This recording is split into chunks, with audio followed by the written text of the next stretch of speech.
Really good. Go ahead and raise it to your height that you need it on. This one doesn't matter. We had more than What's up, man? 30 minutes to do this. We could have. Yeah, so that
is Lewis at AugustaGA.gov? Madam Clerk.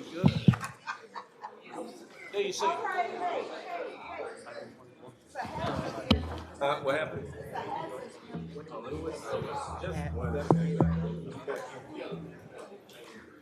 Madam Clerk. Sir? I'm going to ask all the colleagues on the commission to please make your way to the dais. 2, 4, 6. Looks like we have a quorum. The time is now 2:09 p.m. on this Tuesday, March 3rd, 2026 commission meeting. I call to order, Madam Clerk. So it be done. So it be done.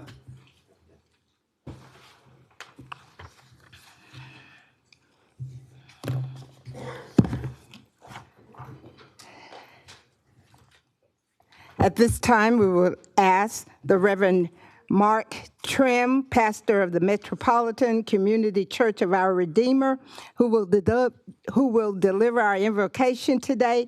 And we would like to ask Reverend Booker if he would please lead us in our Pledge of Allegiance. Would you please stand?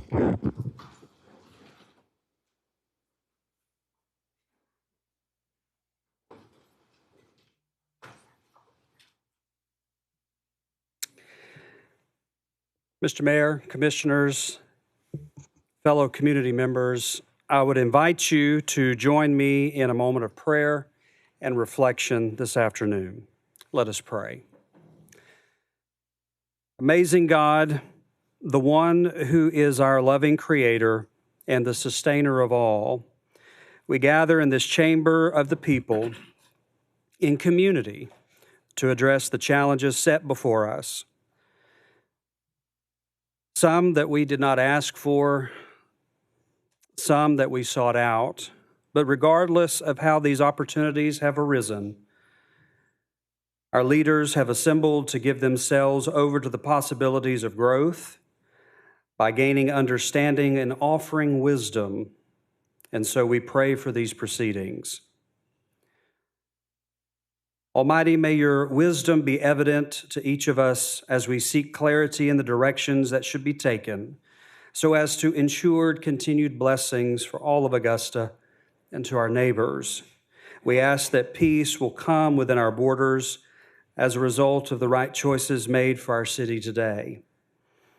As we face immense challenges regarding public health, financial hardships, and various divisions among us, may we find the courage and the strength to place the love of our neighbors ahead of our own ambitions. May this time be a time that we set aside partisanship, both here and across our nation, for the well-being of the peoples that are gathered within our communities, seeking hope and help in their lives. We ask that you guide our mayors and commissioners this day as they look ahead to the future, and may they meet opportunities set before them with hearts of grace, mercy, compassion, along with a desire to govern justly and with pure intentions. As the business and plans for our city and community come before this body, may each be blessed with clarity, that which will result in goodness and prosperity for all. We pray that beyond today and throughout the rest of this year, the divine plans of your Spirit will be shown to each in this room, guided by peace, empowered by grace for a good and expected end. God of hope and light, we ask these things with faith and hope, for you are our strength and guide, and it is in your name we pray today. Amen. I pledge allegiance to the flag of the United States of America and to the republic for which it stands, one nation, under God, indivisible, with liberty and justice for all.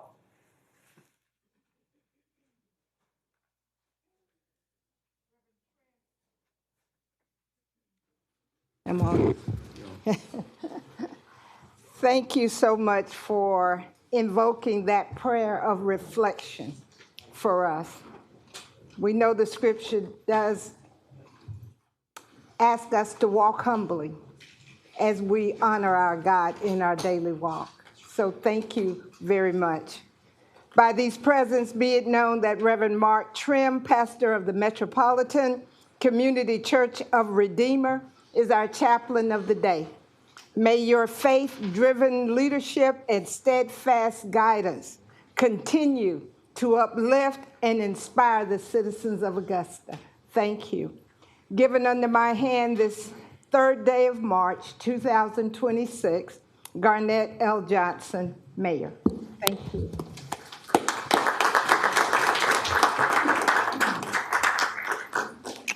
Pastor Trim, thank you so much for being here, and thank you for that prayer.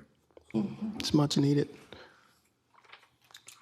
Madam Clerk, I think we're ready to move on, but before we move on, I want to acknowledge many of our Richmond County School System board members are sitting here on the front row, as well as some administrators. Thank you guys so much for being here. Appreciate your presence here today. Madam Clerk, let's move forward with the presentation portion of today's agenda. Okay. Call your attention to item A, Military Veterans Presentation Recognition for Greater Augusta Veterans Day at the State Capitol. Commissioner Clark, would you have words before we? Yes, ma'am, I do. Good afternoon, everyone. Proudly excited about presenting what happened on last Thursday. Before I do that, if you all would please allow me the privilege of bringing up the attendees, men and women that served in various eras, from the Vietnam era to Operation Iraqi Freedom, Cold War, Operation Enduring Freedom, Korean War, and otherwise. If you all please help me salute and honor these men and women as they come to the front for their service to country.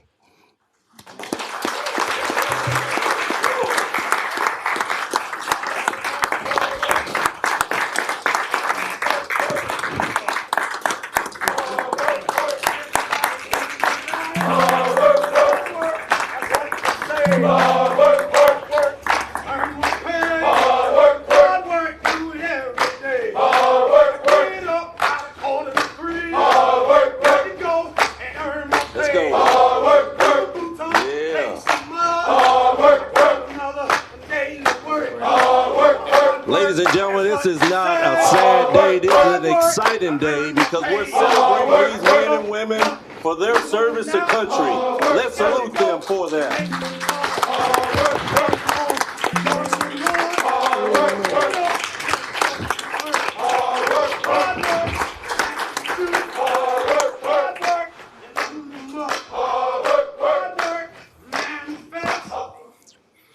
Mr. Mayor and colleagues, community members, I want you all to understand we had a very special day of recognition at the state capitol. We advocated for a day of recognition because we knew there was a day missing where our men and women that proudly don the uniform in any era of service were able to be recognized at the state capitol for simply putting their lives on the line to serve a grateful nation. February 26th of 2026 was this year's day of recognition. We took 43 men and women from various eras of service that proudly stood at the state capitol, and we also were privileged to have our spouses, a couple of our spouses that went as well, and a Gold Star family member, all of which are essential in any service member's service to their country for the support they provide. We had Purple Hearts. We had Bronze Star winners. We had a Medal of Honor winner as well. But more importantly, what we had was the solidarity and the connection of simply serving our nation in any service of the armed forces. And these men and women stood as a tribute to the many proud men and women that we have throughout the CSRA that have proudly served a grateful nation. In the midst of what our country is enduring right now, look upon these faces, look upon those that are currently wearing the uniform, and let's proudly acknowledge and welcome every last one of them for their unwavering service to their country. Again, let's give it up again for these men and women who stood at the Capitol with us this year, representing the veterans of the CSRA.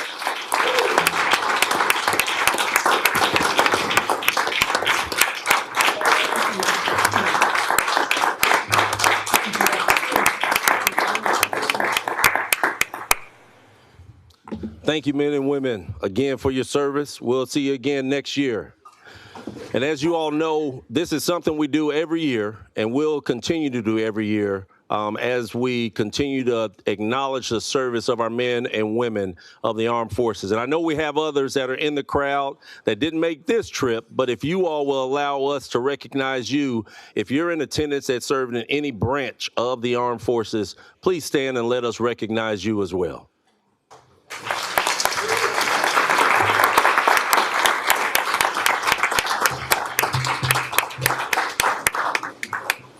Ladies and gentlemen, again, a part of the trip that we take to the Capitol for the past few years, we've been also advocating for the installation of a veteran cemetery here in the area. And I'm proud to state that through that advocacy, through that never-ending, ceasing effort to continue to ensure that our state and our federal leaders understand the need for locating a veteran cemetery here in the Augusta region, but more importantly, throughout the to benefit the veterans throughout the CSRA. I'm proudly able to announce that we have finally, after 6 going on 7 years of myself and former Mayor Bob Young pushing this need for a veteran cemetery, finally, we will break ground at the end of this year. We have finally received the funding from the federal government through the partnership.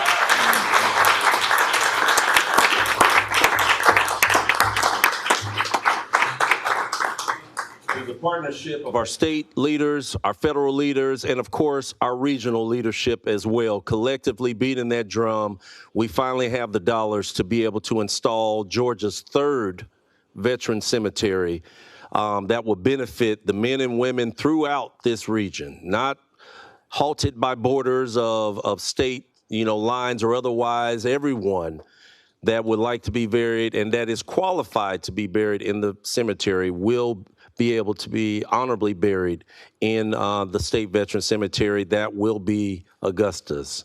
So this will be the 3rd, and it will be the largest in the entire state of Georgia. And I just can't say how very proud I am to finally bring this to fruition for the men and women that have proudly served their country. And we will have our own Arlington located right here in this region. Thank you, Mr. Mayor. Thank you, Commissioner Clark.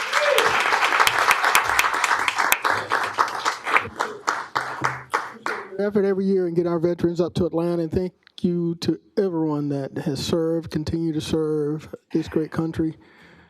Commissioner Lewis, I did see you in the queue, sir. Did you need to be in? As you know, freedom is not free. If it were not for those who have, paid the sacrifice to serve, we wouldn't enjoy the liberties that we share. And I'm just going to use a point of privilege, Madam Clerk, that this is qualifying week for elections in Georgia. So if you so desire to want to be the mayor or commissioner for the 2nd, 4th, 6th, 8th, and 10th, I think there are some judges' seats that are also on the ballot, as well as some U.S. Senate seats in Congress, even governor, lieutenant governor. I highly encourage you to go qualify this week. Now is your chance to have your voice heard and to be a part of this great democracy that we share and we enjoy, not only in Georgia, but in the United States of America. Madam Clerk, I think that takes us to our delegation portion of this meeting. Yes, sir. Call your attention to Delegation B, I'm sorry. RCSS Trustee Samantha Valentine, recognition of the National Parent Leadership Month. Do you want this read now? Ms. Valentine, yes. Good afternoon. Could I have our school board delegates, representatives come forward along with parents in the community that have been invited as well? Hey, y'all, come on up. I know some of you out in the audience. Come on up. Trustee Valentine, thank you so much for leading this effort.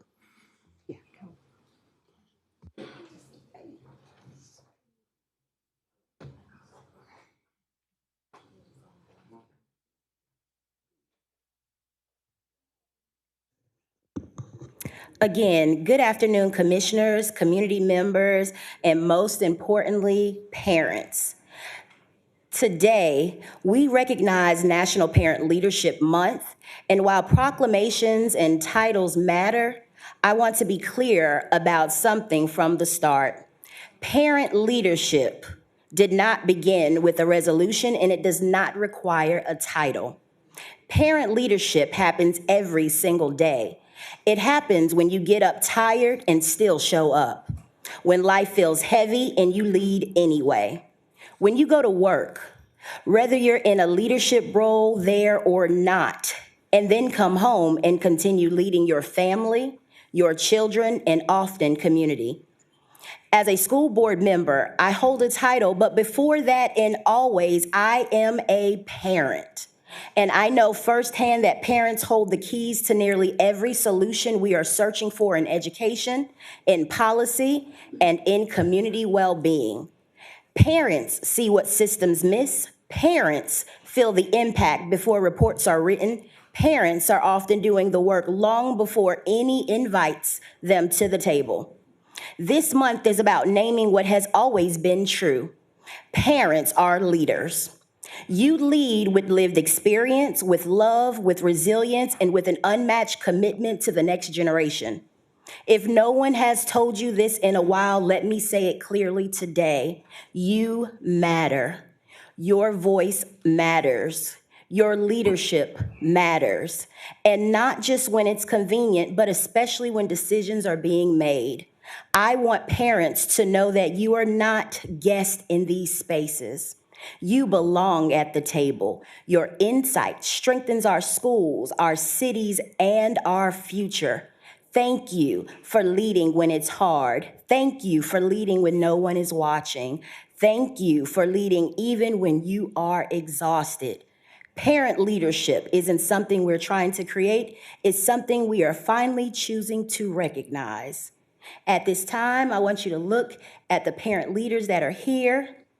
If you are a parent, please stand. Everyone that's a parent.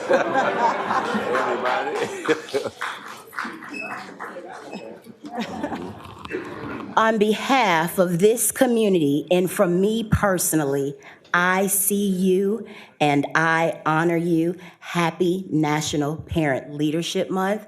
And our Commissioner Don Clark will read the proclamation that was given from our governor. Each of our parents that are up here represent various organizations in our community and continue to lead. I'll turn it over to Commissioner Clark. All right, we're going to have our Clerk of Commission, Ms. Lena Bonner, read the proclamation. By the Governor of the State of Georgia, a proclamation, Parent Leadership Month. Whereas the state of Georgia recognizes the parents are the primary architects of their children's success, and that authentic parent leadership is the cornerstone of the governor's 2-Gen Academy and the 2-generation approach to family prosperity. And whereas parent leadership is successfully achieved when lived expert partners with the Richmond County school system, Georgia can. And the Center for Strong Public Schools to advocate for educational excellence and student achievement. And whereas the state values the vital contribution of leaders serving with strengthening family, Georgia, the Department of Early Care and Learning, and the Department of Juvenile Justice, the Office of Reentry to embed protective factors into our community systems. And whereas through advocacy with the GEEARS and as an EVC case lived expert and statewide advisory public health leader, parents, leaders bridge the gap between state agencies, public health, and the families they serve. And whereas meaningful engagement between parent leaders and stakeholders is a critical driver for improving literacy rates, student attendance, and graduation outcomes across the Peach State. And whereas Parent Leadership Month is an opportunity to honor those who lead with their life experience to create a safer, stronger, and a more prosperous Georgia for every child. Now, therefore, I, Brian P. Kemp, Governor of the State of Georgia, do hereby proclaim February 2026 as Parent Leadership Month in Georgia. In witness thereof, I have unto set my hand and caused the seal of the Executive Department to be affixed this 12th day of January in the year of our Lord, 2026. Congratulations.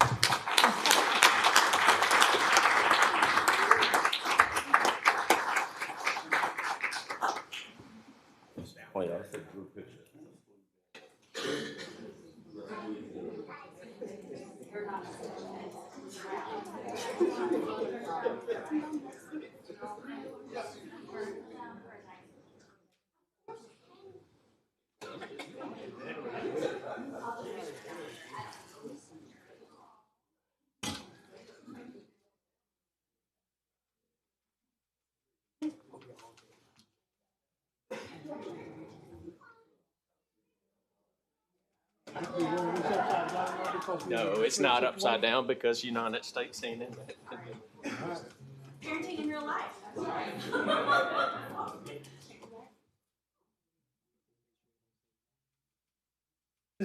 You better be glad it ain't solid white with a red dot. Japan.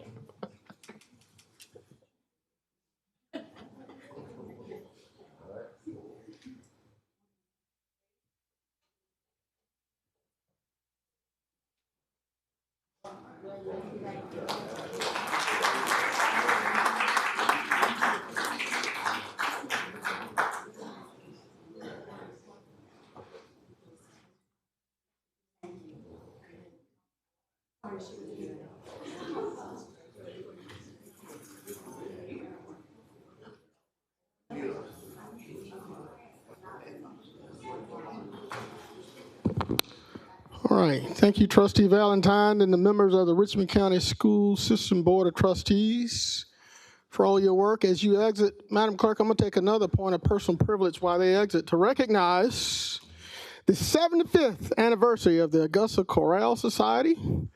For 3/4 of a century, this organization has not only brought great singing and music to Augusta, but uplifting audiences and strengthening Augusta's art community. Their dedication to artistic excellence, community collaboration, and preserving chorale traditions has made a lasting impact on our city's cultural landscape. On behalf of the citizens of Augusta and the mayor's office in this great Richmond County Commission.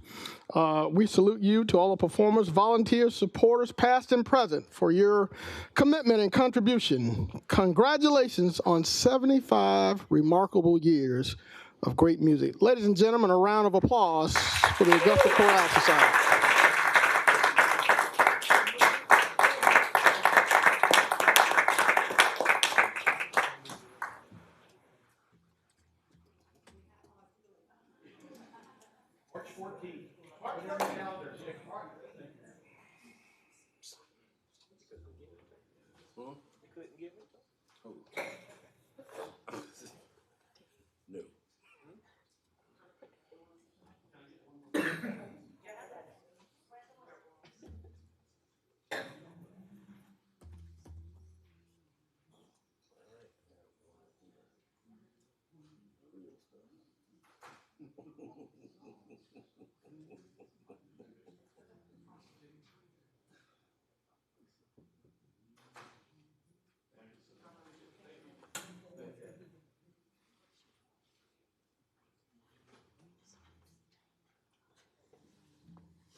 All right, ladies and gentlemen, another round of applause for the Augusta Chorale Society. A Diamond Jubilee, 75 years of chorale excellence. They're having a concert on Saturday, March 14th at Sacred Heart Cultural Center. So thank you guys so much for being here. With that, Madam Clerk, I yield to the remaining parts of the delegation. Call your attention to Delegation C, Ms. Patricia Hicks, regarding the rancid smell in South Augusta as well as the pollution in the area of her home. Ms. Patricia Hicks, welcome. Thank you so much for being here. For the record, if you could state your name and address, please. Patricia Hicks. My address is 2109 Boykin Road, Augusta, Georgia, 30906. Thank you, madam. You have 5 minutes. Okay, good. This is my first time in the meeting, and I feel a little uncomfortable, but Don't feel uncomfortable. I'm going to That's do fine. what I came to do, so let's do That's this. right. I'm just coming as a concerned citizen. As I said, I live at 2109 Boykin Road, and initially I was having some respiratory issues that have come about all of a sudden, and nobody really understands what's going on. So I started doing some digging to try to find out if maybe there was something going on in my area that might contribute to the illnesses that I have been experiencing. I started off by just asking a question. What is that stench in South Augusta?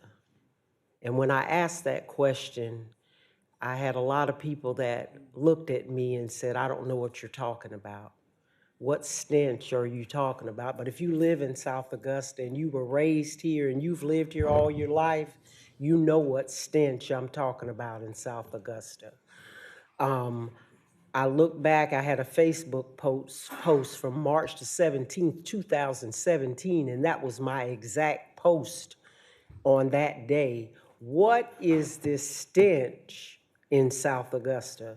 Sometimes as soon as you get off of Bobby Jones Expressway on Peach Orchard Road, you can immediately smell it. And I got to thinking that this is not just a smell. If there is something in the air, it's got to be something more to it than just a smell. And much to my surprise, I put in AI, Google, whatever you want to call it. What is this stench in South Augusta, Richmond County, Georgia? And to my surprise, a whole book came up that is known as the stench zone, that I live in a high-risk area for pollution, that there are so many industries in South Augusta that are producing pollution and pollutants that we are ranked number 25 in the nation for poor air quality, and that's by the American Lung Association. We're ranked 25 cities in the nation, not in the state of Georgia, in the nation as cities with poor air quality. And so, of course, this was very alarming to me. Like I said, I've lived in South Augusta my entire life, and what I have heard over the years is, oh, that's just Continental Can, they called it back in the 80s, or that's just International Paper, they called it later, or that's just Clear Water Packing is what they're calling it now. And then I also learned that the subsequent name changes have something to do with the pollution that's taking place in the area as well. Because every time you change the name of your company, you start a new slate with the EPD and the EPA, and they don't keep track of necessarily the whole contamination process. So I didn't come to fuss, argue, fight, but I did come to make a complaint that I live in that area. And not only do I live in that area, I have a grandson that's 19 months old that lives with me. And I'm very concerned about what we're breathing in. I'm very concerned about illnesses that are caused by this pollution. I have done some minimal, very minimal research about some of the pollutants that are in the area. I've been on limited time, and to be honest with you, I just left a doctor's appointment and they told me I might have COPD. I've never smoked a day in my life, and I don't have a lifestyle that should lead to a diagnosis like that. And so I'm very concerned. Let me just tell you this, because my time is limited. Clearwater Paper is 5.4 miles from my home. Solvay Polymers is 7.8 miles from my home. Nutrient Augusta Nitrogen is 11.3 miles from my home. Arubis Richmond LLC is 12 miles from my home. FPL Food is 10 miles from my home. Cardinal Health, that's Kendall, 7.8 miles from my home. They got another Kendall company, 3280 Perkins Road, 5.9 miles from my home. Textron, 6 miles from my home. Augusta Messerly, WWTP, if you don't know what that is, that's the water waste treatment plant, 6.9 miles from my home. Modern Welding, 13 miles from my home. U.S. Battery, 3.3 miles from my home. Plant Vogel, 29 miles from my home. Peach Orchard Road, PCE, and a lot of people may not know what that is, but it's 350 acres of contaminated groundwater that's less than a mile from my home. Rocky Creek is within a mile of my home, which has been documented that it's been contaminated with chemical pollutants from the different industries that have been in the area. Some of the pollutants that I was able to find, and like I tell you, this is limited time. I hadn't even had time to really hit the tip of the iceberg. But particulate matter, if you don't know what that is, it's called PM 2.5. Look it up in your spare time. Chlorobenzene, produced at Solvay. Formaldehyde is a carcinogenic, produced at International Paper. Toluene causes neurological effects. That's also comes from, yeah, is my time up? Yes, ma'am. Peace out to Brooklyn. I appreciate it. But I want to just say, like I said, I'm not making a complaint. I'm not making an argument, but this is what I want to know. Is everyone aware of this? I want to heighten the awareness of it. Because is anyone aware of this? I've been living in Augusta all my life, and it's never been an issue for me like this. Well, and I want to know if we are aware. You know, I categorize Augusta in 4 M's. The Masters, of course, a great golf tournament, medicine through the Medical College of Georgia, the military, Fort Gordon. The 4th M, and all of those manufacturers that you mentioned, Augusta would not be Augusta if it were not for them in creating jobs and opportunities.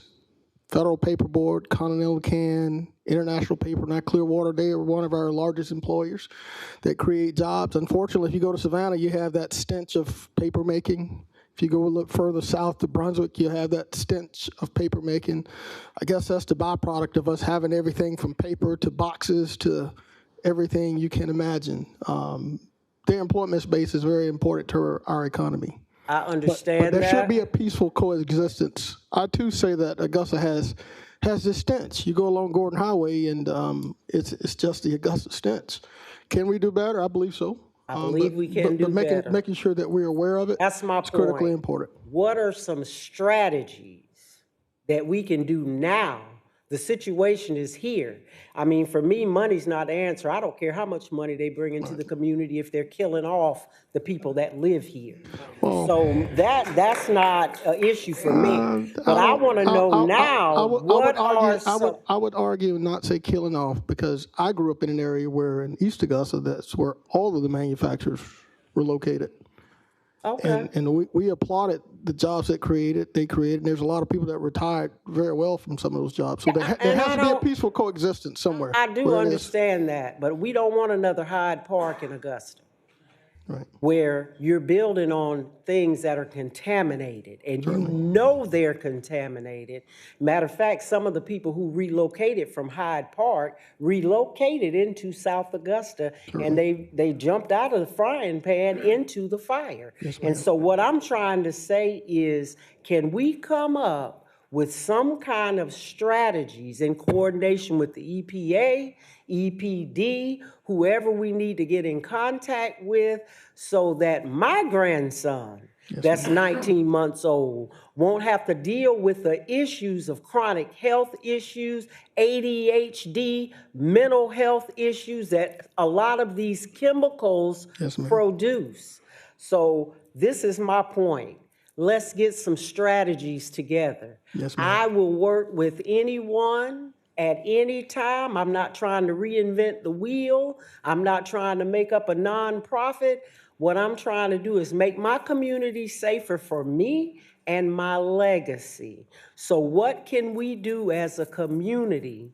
And I hope somebody's going to get back with me. I called the mayor's office a couple of times. I haven't heard back. No shade, but that's the truth. I want to know, what can we do other than sit here and allow these companies to keep coming in? Money is one thing. I'm not a money grubber. Money is one thing, but people's health, liberty, safety, all of those things to me take precedent over how much money we can bring into the city. And this is my last thing, not to mention South Augusta is on the bottom of the list anytime any funds are being distributed.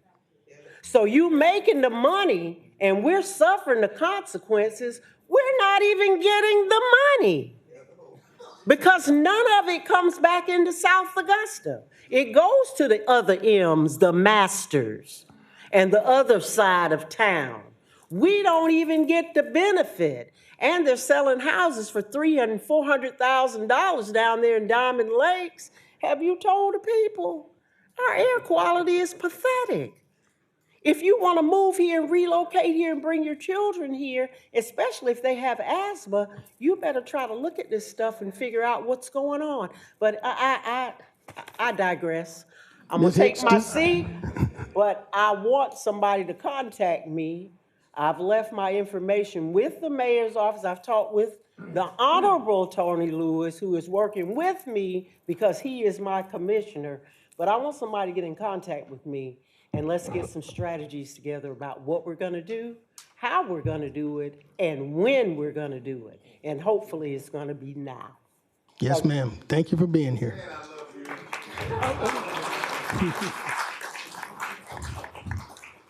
All right, Madam Clerk. Let's move on to the next item. Okay. Our next delegation, item C, Ms. Patricia Hicks. That was her. Okay, D, Mr. William Fenoy, regarding Dr. Martin Luther King Jr. holiday closing of the landfill.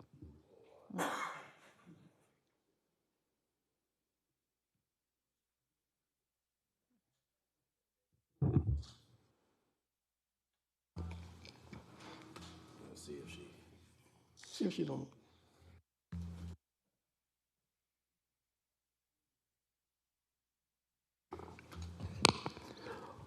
Welcome, Mr. Fenoy. Thank you for being here, sir. If you will, for the record, please state your name and address, please. My name is William Fenoy. I reside at 1420 Commonwealth Way, Hepzibah, Georgia, 30815. Thank you, sir. You have 5 minutes. Okay, I'd like to thank this commissioner for allowing me the opportunity to come and speak about MLK Day. On the third Monday every year, local governments, state government, national governments, and governments all around the world celebrate Martin Luther King Day. Banks close, post office is closed, schools are closed, and most of the businesses that represent the city government are closed. But my concern is the landfill. The landfill is open. Because the landfill is open, the haulers work. They pick up the trash and they go out to the landfill. Martin Luther King was assassinated in Memphis, Tennessee, in support of the garbage workers.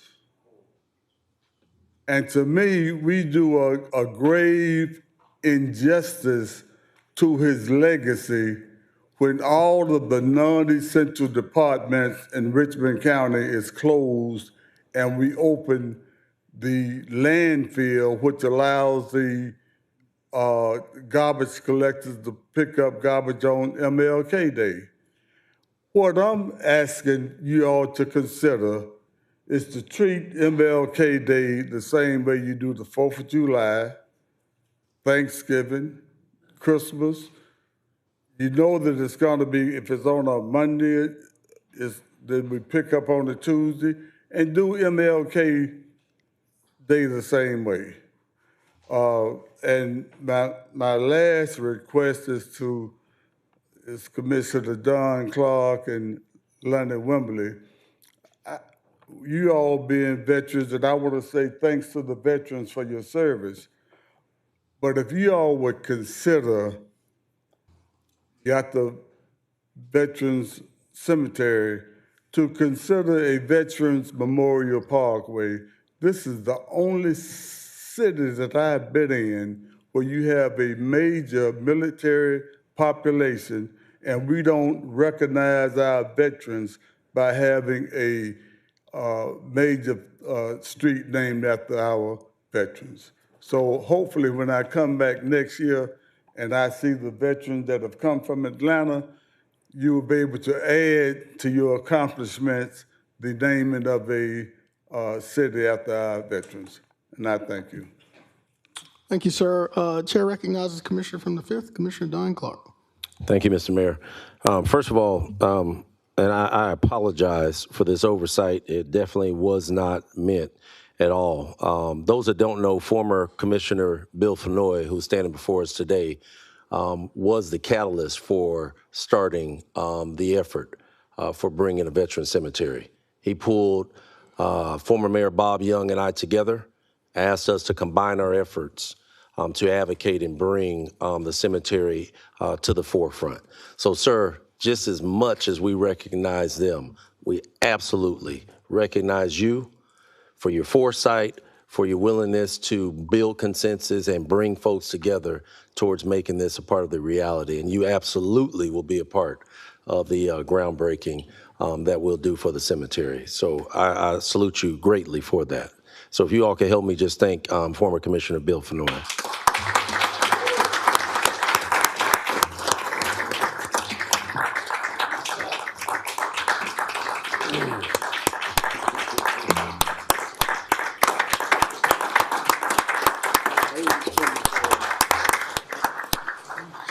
All right, so I didn't mean to make you blush like that because I know you don't like being put on the spot, but I felt it was absolutely important to do that. But absolutely, thank you for bringing up that point about the Veteran Parkway. There is something that's currently being worked on specifically about renaming one of our major thoroughfares in honor of our veteran community. So more to come on that piece, sir. But thank you. Thank you, Commissioner Clark. Former Commissioner Bill Fenoy, thank you so much for being here, sir. Thank you. Madam Clerk? Yes, sir. Our next delegation E, Mr. Michael Hollis, regarding pickleball courts in West Augusta. Mr. Hollis, welcome, sir. Welcome. Hello, everyone. This is my first time here.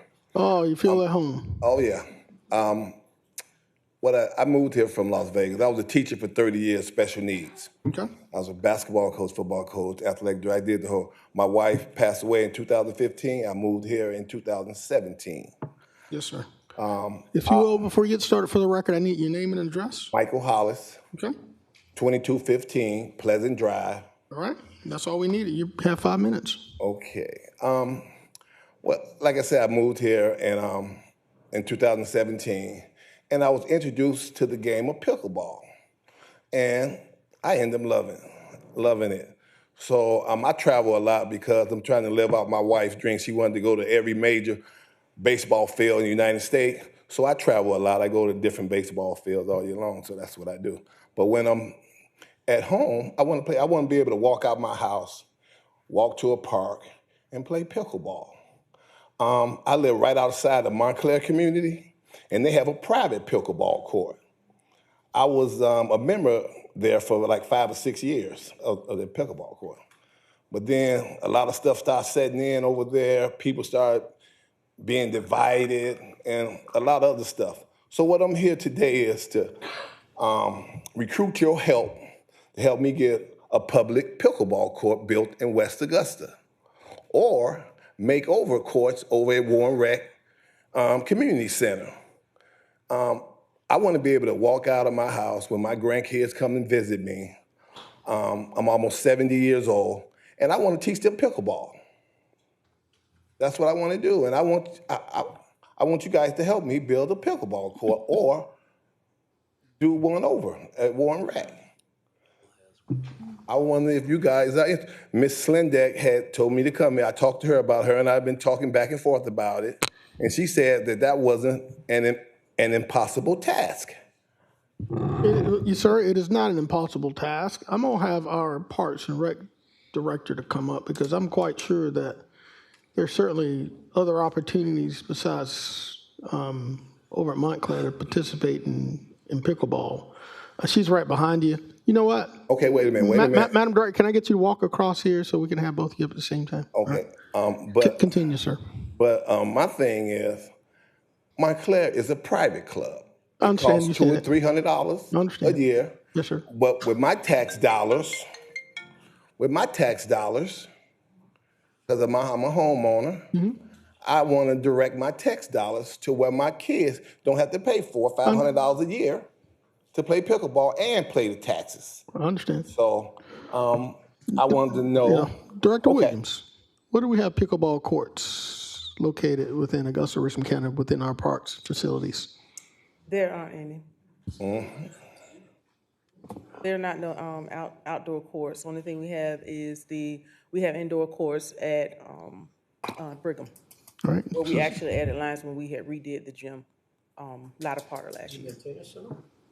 Is there any effort to get any outdoor pickleball courts within our parks network?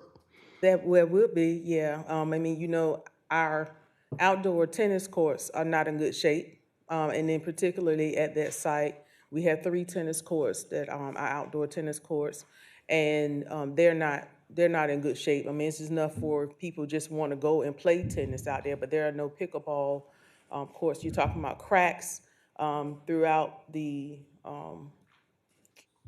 course, the entire courses, or in between the courts itself. So there would need to be some resurfacing. There would need to be just a full assessment on the course in order to see what needs to be done. And I wouldn't recommend just even the shape that it's in right now to just go out there and just try to put pickleball courts. We'll be wasting money trying to do that, and it just wouldn't be a good decision to make a design on something that already needs work. Well, with all of the investments we are making in some of our parks with the new parks, is there any funding available for pickleball? I did look in the, at least specifically for Warren Road, because there were funds in the past, and I say in the past because the project's already done, in SPLOST 6 and 7 that was allotted for Warren Road, but those particular projects that was designated at those times, those funds were already used. Okay.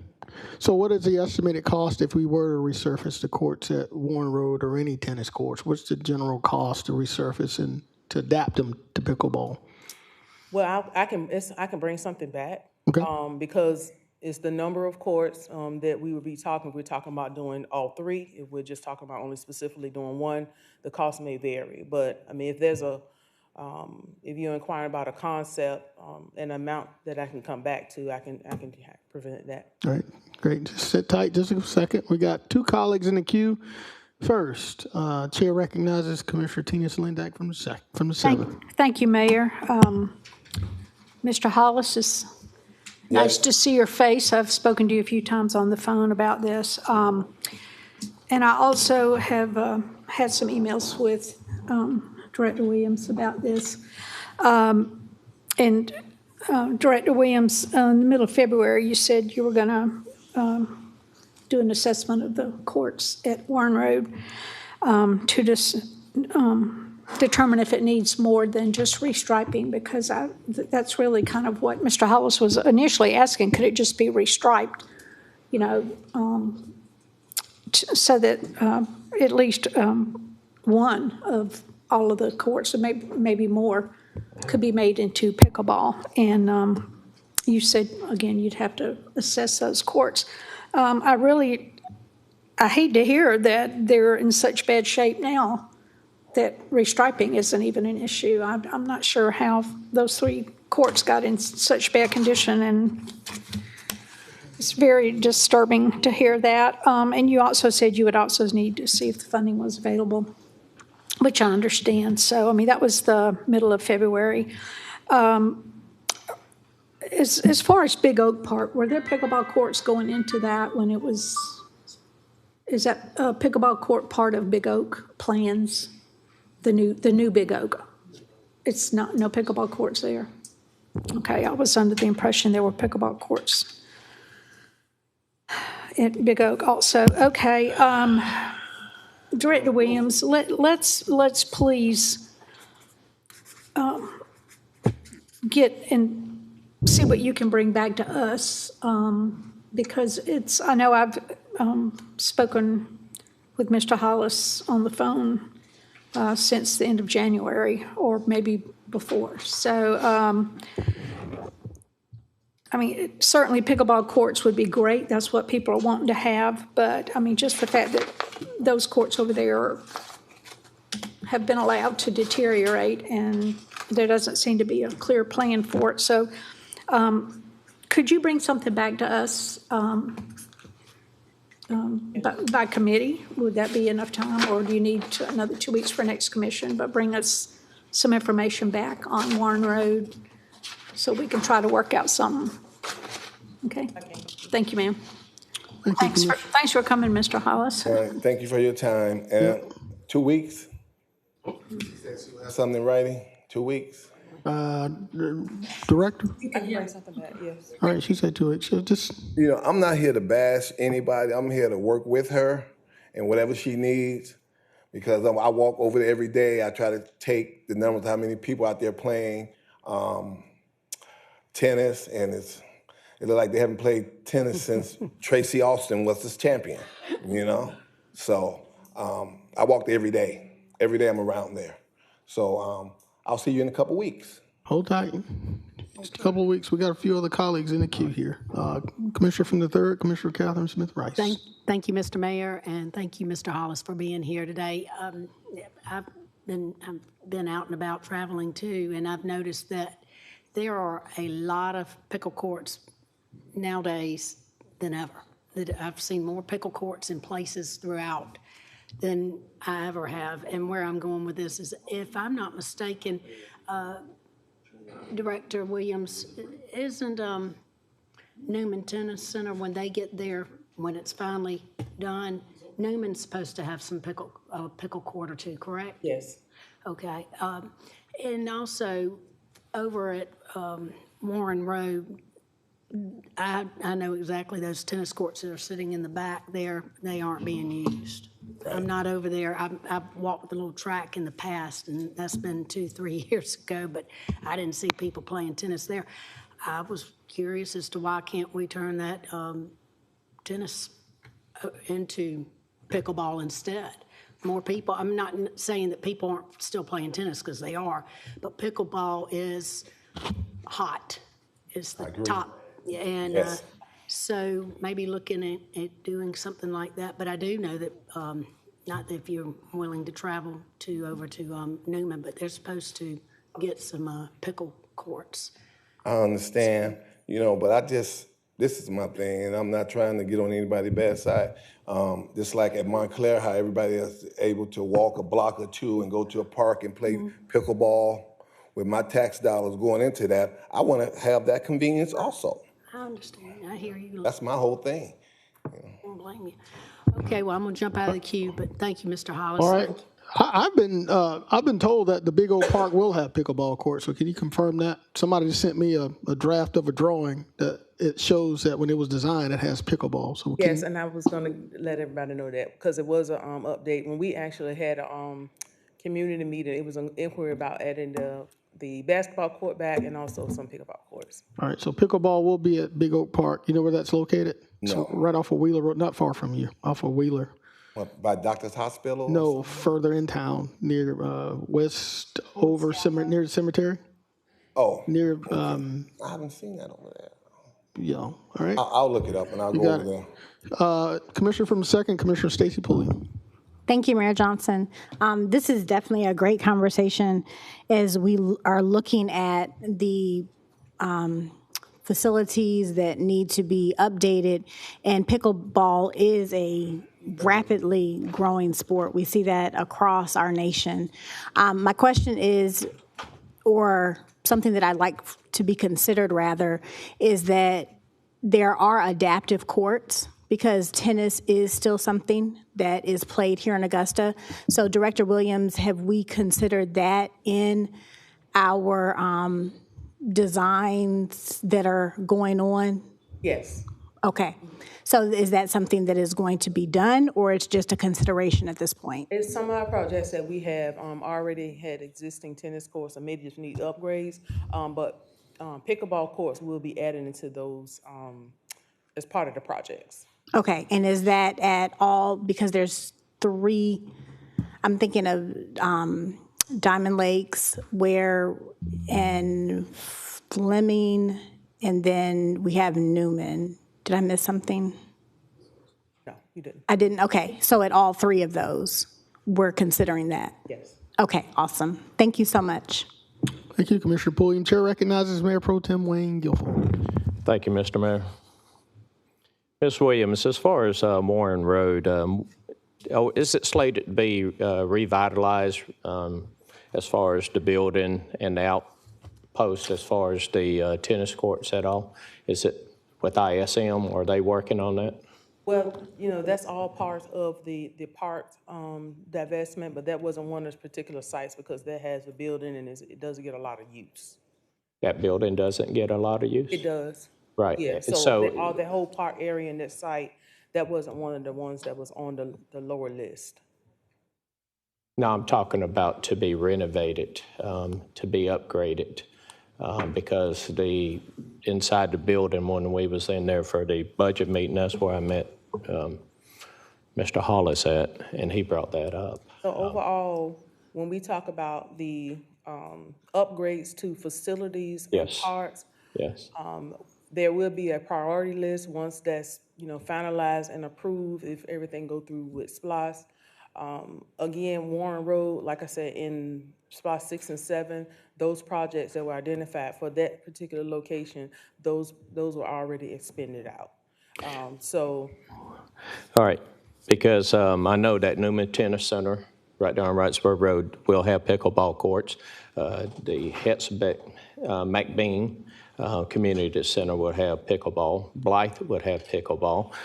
Big Oak, actually, the drawing showing 3 pickleball courts when it gets totally renovated. But would you be kind enough to set up an appointment with Commissioner Slindak and myself with the ISM, A.B. Lansing, to where we could discuss this Warren Road within the next 2 weeks. Yes. That way we could get this ball rolling. If people are utilizing, if it's a heavy use facility, we need to pay more attention to it than the underutilized, and that's the reason why we need to cut out the underutilized properties so we can focus on the bigger ones, the bigger buildings. So if you can set that up. And Mr. Hollis, hopefully within the next couple of weeks, we will have an answer for you, at least a goal within reach within this year, next year, where we would have some, sir. I appreciate that. No, thank you. Thank you for coming and bringing it to our attention. Thank you, Ms. Williams. Mr. Hollis, just sit tight. We have another commissioner in the queue. Chair recognizes Commissioner from the 4th, Commissioner Lonnie Wimberly. Now, I remember going back in the 80s, and I still have my racquetball racket. It was the going thing at that time. It was hot. Matter of fact, down the lake had some racquetball courts, but we turned them into weight rooms, didn't we? Yeah, we did that.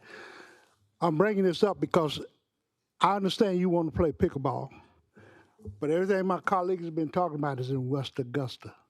So I don't want you to feel like you're being left out or you're going to be picked on, but I want to hear something about what we're going to do in South Augusta as well. You just heard a young lady get up and talk about the air quality in South Augusta and just want something done about that. Now let's talk about some pickleball courts over there as well, because people pay taxes over there as also. Am I correct? Yes, they do. So when can we, and I know it's a funding thing, so don't get his hopes up now that you got money to do it when we just barely passed the budget. And in order to pass that budget, you had to cut stuff. Okay? So how are we going to be able to do that? So make sure when you bring back the information, bring back the funding source too. Thank you. Thank you, Commissioner Wimberly. Can I say one more thing? Yeah, go ahead, sir. I understand what he said is correct. When you do stuff, sometimes you have to cut things. Now, I was always under the impression, because I'm a special ed teacher, that we take care of our most vulnerable first, because the elite, they have that. They can travel. They have gas money to travel here and there and go here and there, right? So I was always under that impression. I've always been involved in the community, whether I was living in Chicago, Las Vegas, California, and now here. So by me being a special ed teacher, I take care of the most vulnerable first. That's just me. All right. Director Williams, out at Henry Brigham, you mentioned that there are indoor pickleball courts, and that's inside on the court? Yes. Is there any capacity to do that at some of the other gyms? What's the possibility of doing it at other places?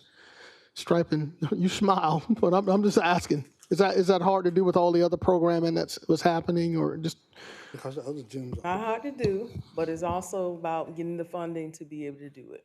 All right, so striping the floor cost, is it an expensive cost to stripe for pickleball? It wasn't too bad. Wasn't too bad. I remember. Is there any way we could even consider that if it's a temporary solution? All right, thank you. I'll go back and get that information for you. Okay, all right. Commissioner Wimberly, you still in the queue?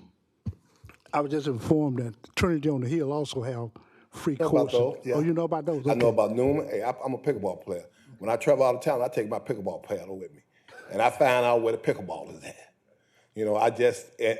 In my community, we don't have a public pickleball court. That's the only thing I'm saying. I love y'all for being here. This is nothing against nobody. This is something we need to work on together. Mr. Hollis, thank you so much. Appreciate you being here. All right. Madam Clerk, we get more pickleball. Let's move on to the next item. All right. Item number F, Mr. Emery Fivish. I'm sorry. My apologies if I misspoke your name. Regarding relocating the Confederate Memorial to the Augusta History Museum on 5th Street. Mr. Fivish. Mr. Emery, calling once. Mr. Emery, if you're outside, calling you 2 times. Mr. Emery, Madam Clerk, is a no-show. Let's move on. Okay. That takes us to Delegation G, Minister Dante Bartley, regarding inadequate bus services and the need for 2 additional bus routes per route. Mr. Barley, you here? Yes, sir, he's on his way.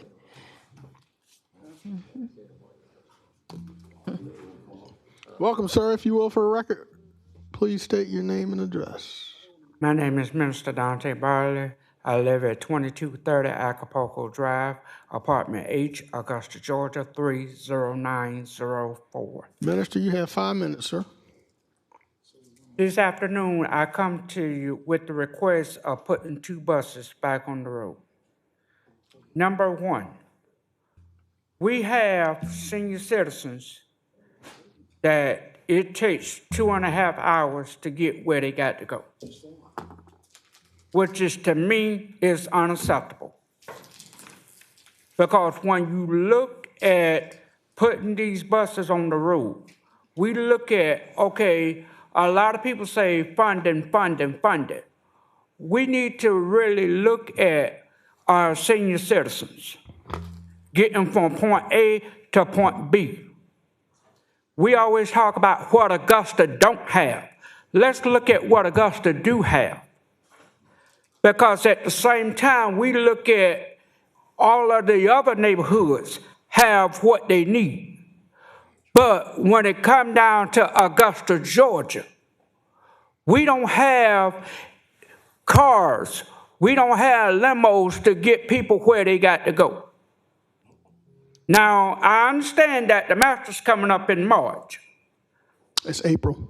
We need to look at having 2 buses on the road, because to me, it's unfair for the seniors to have to stand out the door at least an hour and a half or 2 hours and a half waiting on just 1 bus. And then half of us don't get home until late at night. That's unacceptable. We need to hold everybody accountable when it comes down to what we need to do. Now, we talk about a budget. Okay, how do we get Augusta Transit to run 2 buses? I'm going to tell you how. We get them to run 2 buses because of the fact that we have people that has to get to work. We have people that's been terminated off of their jobs because why? They cannot get to work. They cannot get to work, or either they got to go to work late because there's only 1 bus per route, which to me, it don't make any sense. You wonder where Augusta money comes from? Augusta money comes from taxpayers. Taxpayers that ride the bus. Taxpayers that go to work every day. Taxpayers that got to take their children to school. Most of the people that have to go to school from the bus route, they can't even get to school on time because why? There's only 1 bus. Now, we say that we are commissioners. We say that we are people that can be held accountable. Now, where is our accountability when we need it? Because my problem is this. We have people like Ms. Geraldine Wilson that sometimes have people that get from point A to point B. Some people that be on walkers, wheelchairs, all of that, they have to sit out there for an hour or an hour and a half or 2 hours waiting on 1 bus. That's unacceptable. And we call ourselves commissioners and the mayor. That is unacceptable for Augusta, Richmond County.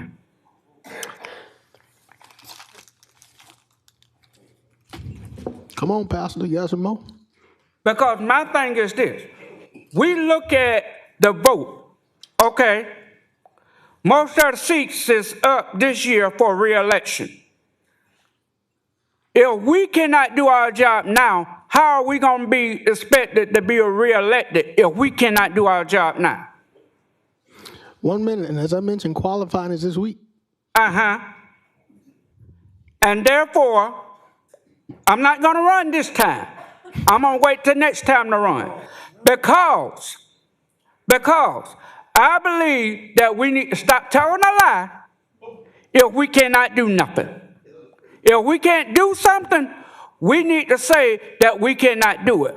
Or we need to try to find the resources and get back to the people. All of this saying that we can do this, we can do that, no, it's unacceptable.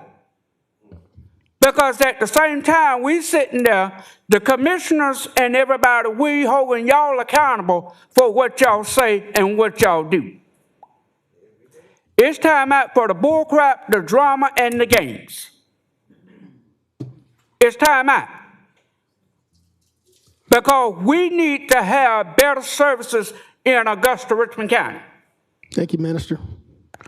Don't go anywhere. We got colleagues in the queue. We have at least one. Thank you for giving us this sermon today. You're giving it to us. Chair recognizes Commissioner from the 2nd, Commissioner Stacy Pulley. Thank you so much, Mayor Johnson. I'm going to ask, can Ms. Dowdery come up, please, just for one moment? Director Dowdery. And this is just to confirm something, because we've been in a lot of conversations about transit, and it is extremely important.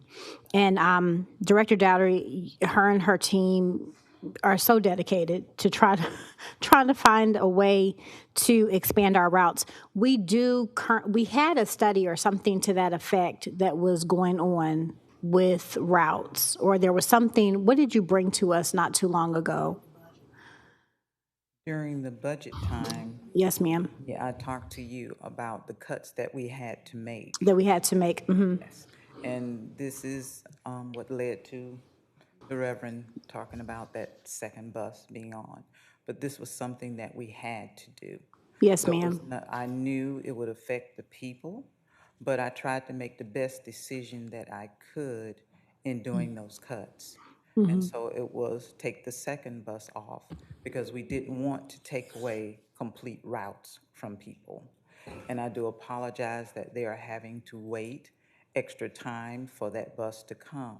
We're doing everything that we can to try to accommodate and picking people up, sometimes sending other vehicles out to pick people up if they've been stranded. The supervisors go out to pick people up to get them where they need to go.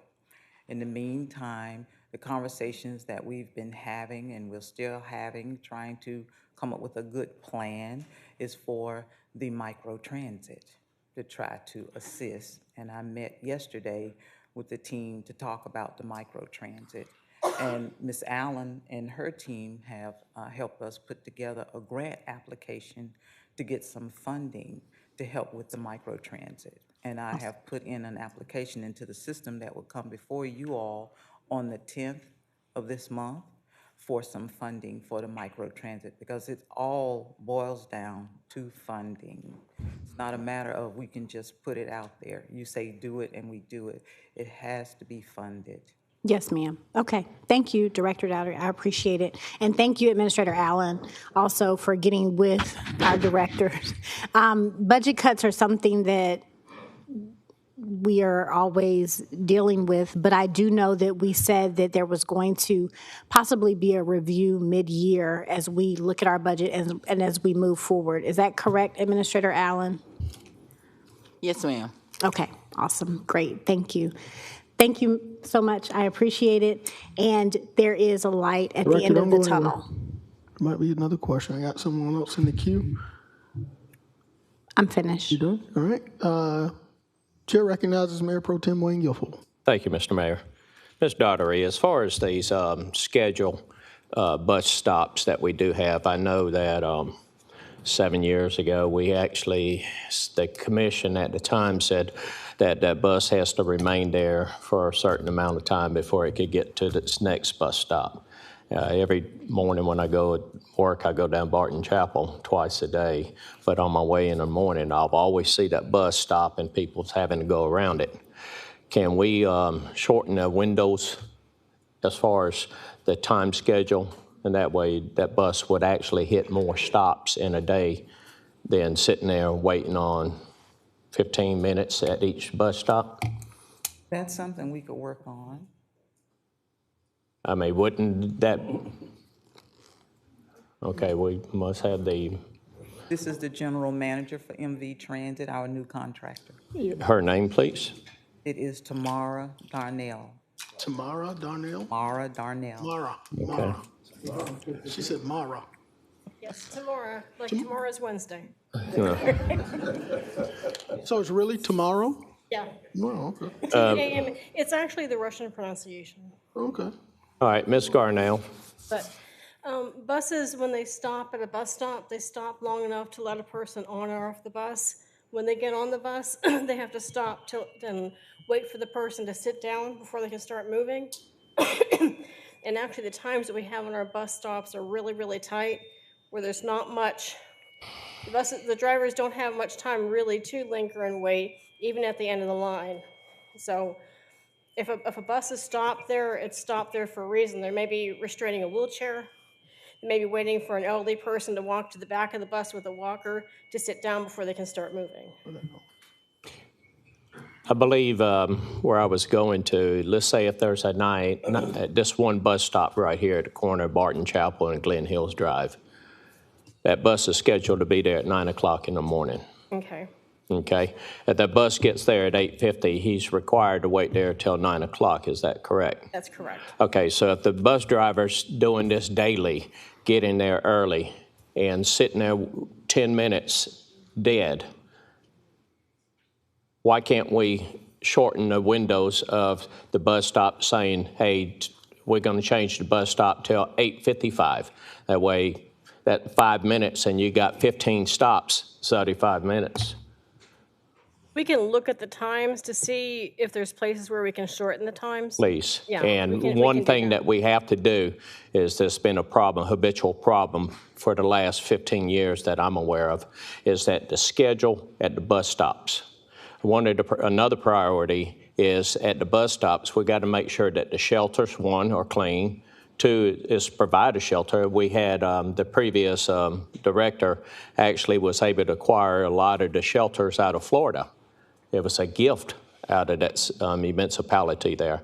And then they get destroyed.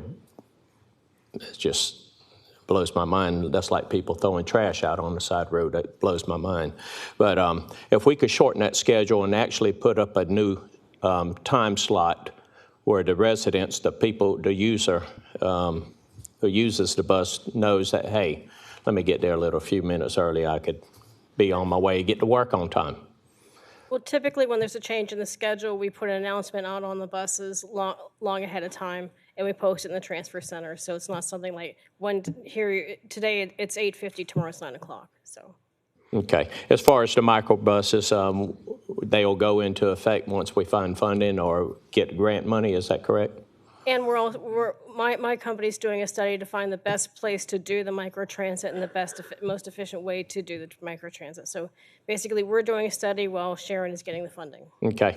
We took the leadership of our administrator last year where we had issues picking up handicap. Is that program still going good with the handicap bus? Yeah, the paratransit buses, yes. Awesome. I definitely appreciate it, Ms. Garnell. Thank you. And try to help us find ways to be efficient in picking these people up. That's what we do. Thank you. And thank you, Mr. Barley, for coming before us. But I do have one more question. Well, hold. Okay. There's no one else in the queue. What's your question, sir? Everybody tell this story about the buses ain't running. Okay. We have brand new buses that's sitting at the garage every day, all day. Why we can't get funding to run those buses? Now, the city of Augusta paid for those buses, and those buses is still sitting at the terminal, not running at all. Ms. Garnell or Ms. Daughtry, can you respond to that? Because I have not been at the office.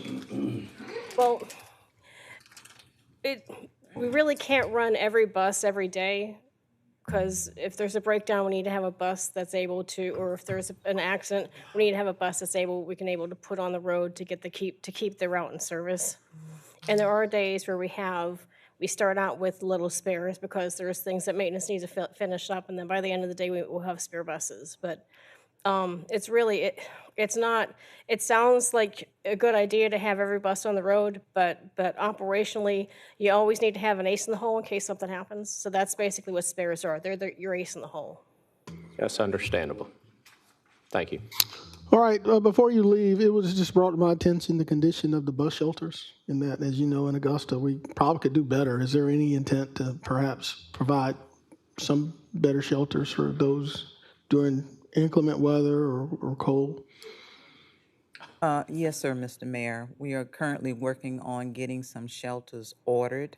I have spoken with some different companies, and I'll be coming before you in the next few weeks to get some shelters ordered. All right, thank you so much. Minister Barley, you got your time in today. Thank you, sir. Appreciate you for being here. We'll see you back shortly, all right? Yes, sir. Madam Clerk? Yes, sir. Our next delegation, H, Ms. Maria Marshall, regarding health environmental impacts of the QTS data center on nearby residential communities. Ms. Marshall, how you doing today? I'm doing good. Good. Can you, for the record, please state your name and address, please? My name is Maria Marshall, and I live at 2113 Willhaven Drive. Ms. Marshall, you have the floor, and you have 5 minutes. Okay. I wanted to talk about the word yes, because in this commission, it seems like it has lost a little bit of its value. Last time when I came to this meeting, you said yes was voted, and that, when it was voted, that nobody really knew what a data center was, and any other job that is incompetence, but in leadership that is just straight up negligence. If you don't understand something, it needs to be researched beforehand. So I wanted to talk about our wetlands and regarding that. When you pave over wetlands, you aren't just moving dirt. It filters out the air and it filters out the water in the surrounding areas. And all these residential areas that are nearby, they are at risk of flooding. And it also creates local pollutants to get into the air. And then when we have our babies in that area, they are at high risk of SIDS, and they are at higher risk of lung diseases. And these aren't your backup generators that are in your backyard. These are actual industrial engines that emit nitrogen oxide. And this isn't just a zoning issue. Then we have our veterans. And then for our veterans, we had them come in first thing, and we called them heroes, but we haven't really shown for that. This is a constant hum, and this will impact them psychologically. 30% of our combat vets suffer from PTSD, and the fact that we are outside of Fort Eisenhower makes that, a major priority, especially when it comes to, making sure that their decibels are right. Ignorance is not a defense on this, and, that's not what you say when you don't know. If you don't know, you need to ask questions. Then second of all, I just wanted to say it's not a crime for anyone to come up here and be poor, because those bus routes are for the poor, it's for the disabled. And it's nothing funny when someone comes up here and has a lot of passion about what they're talking about. And that's it. I don't have anything other to ask. Well, just sit tight, because there may be some questions for you. I don't have any other questions. No, we may have questions for you. We may have questions for you. Okay, ask them. Thank you, ma'am, for being here. Okay. Thank you. Have a good day. You were disrespectful the way that you talked to that man. That was incorrect. That was not nice. I disagree.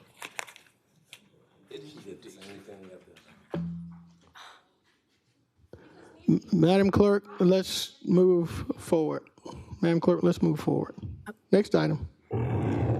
Our next delegation, I, Ms. Zakia Marbury, Public Process and Governance Considerations.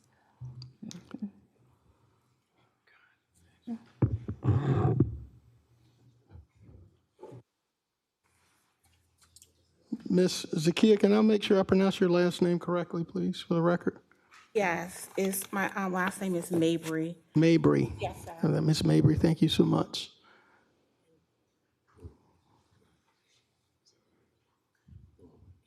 Ms. Mabry, for the record, please state your name and address, and you will have 5 minutes. My name is Zakia Mabry, and as I have mentioned in email, I'll reinsert that right now. According to Rules and Procedures 1.10.08A, my address is on file with the clerk. Thank you, ma'am. You have 5 minutes. My comments are about governance, specifically how complex long-term decisions are structured, not whether development or economic growth matter. I'm going to look at my notes to stay within the time, because they certainly do. They matter. Long-term infrastructure projects are not short-term agendas. They require more than just a simple approval. They require sequence governance. Sequence matters. The scope of a project expands in acreage, infrastructure demand, utility capacity, environmental footprint, or operational intensity. It's reasonable for a reasonable person to assume that additional review or approvals or checkpoints may be warranted. This is not obstruction. This is structural governance. We talk about modernizing the government in Augusta. We've had all these town halls about the charter to modernize. Well, this is simple governance. During the recent charter review town hall, one of them, in which I was in attendance, a resident said, "It doesn't matter. They already have their votes. Our voices won't matter." That really struck with me. The reason why, because whether or not it reflects intent, it represents the perception that many residents feel. And in governments, impact matters as much as the intent does. Even well-intended procedures and decisions can unintentionally weaken public confidence, their trust. Modern governance recognizes that trust must be actively maintained throughout the whole process. Consistency, accessibility for people to have an active voice, for them to participate in the process, this process. This includes reviewing how procedural rules are experienced by the public. For example, I respectfully recommend the current address disclosure procedure to go into consideration on how it's being implemented. To allow address verifications for record-keeping purposes, that's simply understandable. That's governance. But without requiring a public disclosure. In other areas of government practice, modern government practice, personal residential information is routinely protected. Public officials, such as yourselves, you don't have to address your addresses. Addresses are not broadly published due to privacy and safety concerns. When open records responses are fully fulfilled for the city employees, personal phone numbers and residential addresses are redacted when people ask for record requests, but you're not giving the same consideration for the public. It seems that something might be wrong with that process. Those processes reflect institutional recognition that safety and transparency must be balanced. The same balance should extend to private citizens who wish to participate in their civic right to be able to talk in these procedures, again, to have their voices heard. If the commission already possesses a speaker's address through the required submission form, requiring public verbal repetition may not be necessary. It's redundant. To achieve transparency, let's look at that process. Again, like I mentioned, see procedures 1.5.08a. This is not about avoiding accountability. It's about ensuring participation standards reflect modern safety. In an environment where doxing is prevalent, harassment is prevalent, and assaults are documented, risk resident safety, and why should they have to consider whether am I going to be safe or can I use my voice to speak? Imagine not having a home. Does that limit participation for those who are unhoused? Do they not have a voice in the democratic process? Does valuing personal safety narrow civic access? Record-keeping standards may be preserved, and we can ensure participation is not limited. More broadly, when residents raise government concerns, the response should be structured engagement, not a compression of the process. You have about 30 seconds. I have written documents that I submitted, and I'm asking that what I've spoken verbally be not for information only, but be indicated in the record. Thank you for the time. Ms. Mabry, thank you so much. And, you know, this is a very important topic, and I know you've been here on a few occasions and asked for the same. And we have our clerk of the commission, and we have our attorney here. So I think, Madam Clerk, it's probably appropriate that we clear this for the record. Since I've been knowing people coming before a delegation, it has been practice to give your name and address. Now, Madam Clerk has mentioned to me that she doesn't know if that's required or not. So can we, for the record, clear this up? Is it a requirement for name and address? That has been the practice, but as stated, it is in our procedures that if it's on the record, then it doesn't need to be enforced. It does not need to be enforced. Mr. Mayor, if there's an agenda item today that's regarding to, review and rules of procedures. In fact, Administrator Allen and I were talking about this before the meeting, and that's one of the things on my list to look at for that review if it passes today. Okay, you got it. So, ma'am, it has been the practice as far as the clerk can recall, but now maybe there's an opportunity where if it is on the record, you would have to, I think, state your name, because would have to state the name and address, or just name? Well, when they fill out the request to appear form, they have to give us the address. So technically, we do have a record of it. But to announce it here in the chamber, I'll let the parliamentarian address that. Okay. The biggest issue, Mr. Mayor, is that when someone comes and speaks as a delegation, or someone who is on an agenda item, it's one issue. It's a little bit different when the person has maybe previously given an address, but they're just speaking as a member of the citizen, of the audience. And so we're trying to think about how to address that. And so we hope that within the next 2 weeks, we'll have a good solution for y'all to be able to look at. Okay. Ms. Mabry, is that satisfactory? 2 weeks to give us an opportunity to address you? Yes, thank you for allowing me to speak. And in addition, I would like for it to be on the record, and what I handed out is supplemental to what I said verbally. Thank you so much for your time. All right, Attorney Plunkett, you have a copy of this. Ms. Bramy, thank you again for coming today, okay? Thank you. Thank you. Madam Clerk? I think that takes us to the next delegation item. J, Mr. Brian Green, accountability and accessibility of our county commissioners, in particular Districts 1 and 9. Thank you so much, Mr. Green. Thank you for being here, sir. Since we don't have a new policy or procedure, I'm going to ask you to give your name and address, sir, for the record.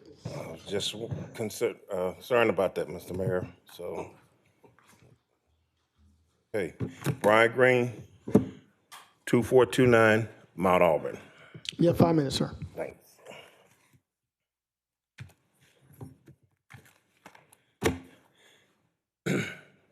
As I dive into what my subject matter, of course, accountability and accessibility, which we've heard several times today.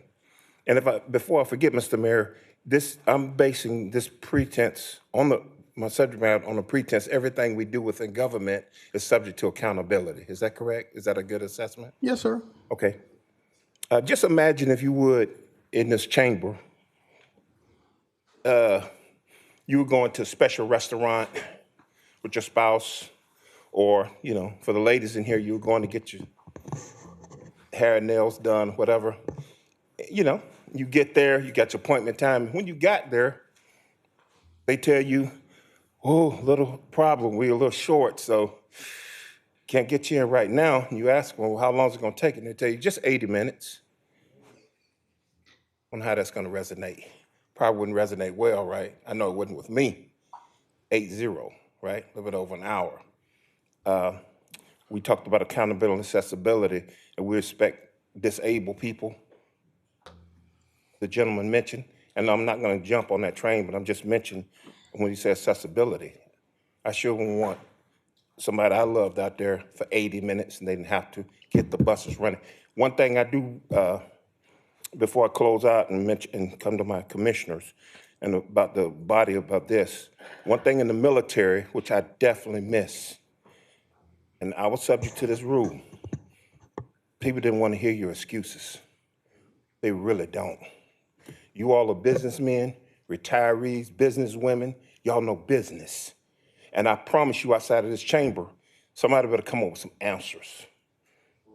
If something's not right, they better come up with some not, well, maybe this, that, and we need to get to that. You're accountable to us, we're accountable to you, the citizens are. And we have our problems too, because we don't have expectations as citizens. We just, get the fans and wear our best life, but we are accountable for rules and everything else that's set forth. Everybody's accountable for something. And I thought this was a dynamic one. This can cover a whole list of things. I just wanted to put that bug in your ear. I have 5 things here I'll highlight real quick. 5 simplest things for our government to improve in this county. Because you all get hit with a lot. Just today you've gotten hit 8, 9, 10 things. I acknowledge that. 5 simplest things in my mind to fix in Richmond County. Communication, grass cutting, charter review, juvenile crime, and the jail. Like famous fighter said, easy work, simple, if we want to. If we don't, we keep doing what we're doing.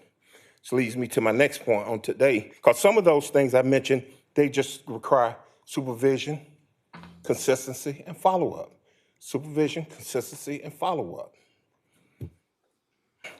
I'd just like to highlight the grass cutting, Mr. Mayor, because I heard you say maybe last month, you mentioned something about MLK, and you just said, if I may add a word or two, the grass really isn't being cut. Remember that discussion about the grass?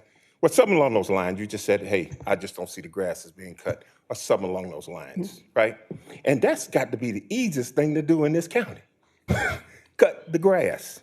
There is a program available if this commission is interested, because evidently what we're doing is not working. This is based on 1% of this, supposedly, I think, $300,000 set aside for vegetation or something, maybe, I don't know. 1% of that, right? Is that $3,000? Okay, so that it will cost for this program, just like Carl Vinson, they're not, 1 minute. Okay, just like Carl Vinson, they don't do stuff for free. And I just thought I'd throw this out there. When you get in the grass cut, there's so many things to consider on that. If you're just gonna cut grass, I don't care about zones and all these quick answers. If you're just simply gonna keep cutting grass, you're always gonna be stuck in the mud. You're working against yourself. We're getting ready to change seasons now. There's seasonal things. There's grass killing, there's treatment, there's different type of grass, et cetera, et cetera. There is an organized plan, Mr. Mayor. If you and maybe 2 commissioners, District 10 and District 9, and maybe administrator interested in the presentation, that could be put together. We just can't keep going simple answers and all. And my last thing, my 2 commissioners, we have some concerns based on some projects that are going full steam ahead. And I'd like to know, so I can go back and tell others, when can we get with you all as far as to mention some concerns we have with some of these projects that are going on in District 1 and District 9? I would ask that you schedule those with them individually, if that's okay. If that's all right, Well, Mr. Mayor, I mean, they just happen to be here today. I just thought I'd ask. Okay. I would ask that you schedule it with them individually outside of this process. Mr. Mayor, can they speak? I mean, they're here. Are they able to speak? Well, I mean, those are my 2 commissioners. all right, I'll yield to the commissioner from the first. He just got into the queue, so Commissioner Johnson, I'll let you answer. Thank you, Mr. Mayor. Mr. Green, which projects are you referring to? In particular, Weed Street and the potential, the Weed Street School. Okay, have you attended the community meetings concerning those 2 projects? Absolutely. Okay, And planning and zoning went before them as well. Okay, all right. Yeah, I don't have a problem getting with the neighborhood again on those issues. Just let me know what date and time, just send me an email, and we'll go from there. All right, Commissioner from the 9th, Madam, you have the floor. Thank you, Mr. Mayor. We have meeting often at Sand Hill. We have the community meetings. We was just up there discussing projects, and I think we need to if we're going to have a meeting with the community, not just one individual. And I don't know who this other person or these other people that want to meet. I'm always accessible. I'm always as young folks say, I'm always in the street. So I'm accessible all the time. Thank you, Commissioner from the 9th. Sit tight, Mayor Pro Tem is in the queue. Sir, you have the floor. Thank you, Mr. Mayor. Mr. Green. How you doing? Good, sir. 5 items: communication, grass cutting, charter, juvenile court, and jail. Communication. I believe everybody's line's usually available anytime, or emails should be available at any given time. You and I have spoken many a times, even after hours, and we have a fruitful conversation, no doubt. And I do enjoy them conversations. Grass cutting, 41 employees, $800,000 set aside in this budget for this coming year. We're not going to move forward until we got a game plan in place, a business plan in place before we could implement it. That way we make sure that we are accountable, make sure that if we do move, it moves simultaneously, seamlessly. Charter is done, hopefully, and it goes before the people. Hopefully, if they like what's been going on here 30 years, don't vote for it. But I think it's time for Augusta Richmond County to have a change with the charter. Juvenile court, was that correct? Juveniles or juvenile court? Well, juvenile crime issues, basically. Juvenile crimes issue, that usually starts at the home, sir. Yes. And the schools ain't the teacher, the schools is not the parents. We got to spend more time with our youth. Jail, that's being addressed now with this May election, is our splosh, where we have a pod set in. We got a great sheriff, great staff, great department. And hopefully that would get passed and we could move forward with the jail. If it don't move forward, we're in trouble. Everything's going to be bottleneck again in the court system. But when people bring us issues, Mr. Green, it's no different than if I brought you an issue. It takes time, not weeks, months, years, or anything like that. That's like anything that was presented before us today. It'd be easy in the private world. I could just turn to my right-hand man and handle this.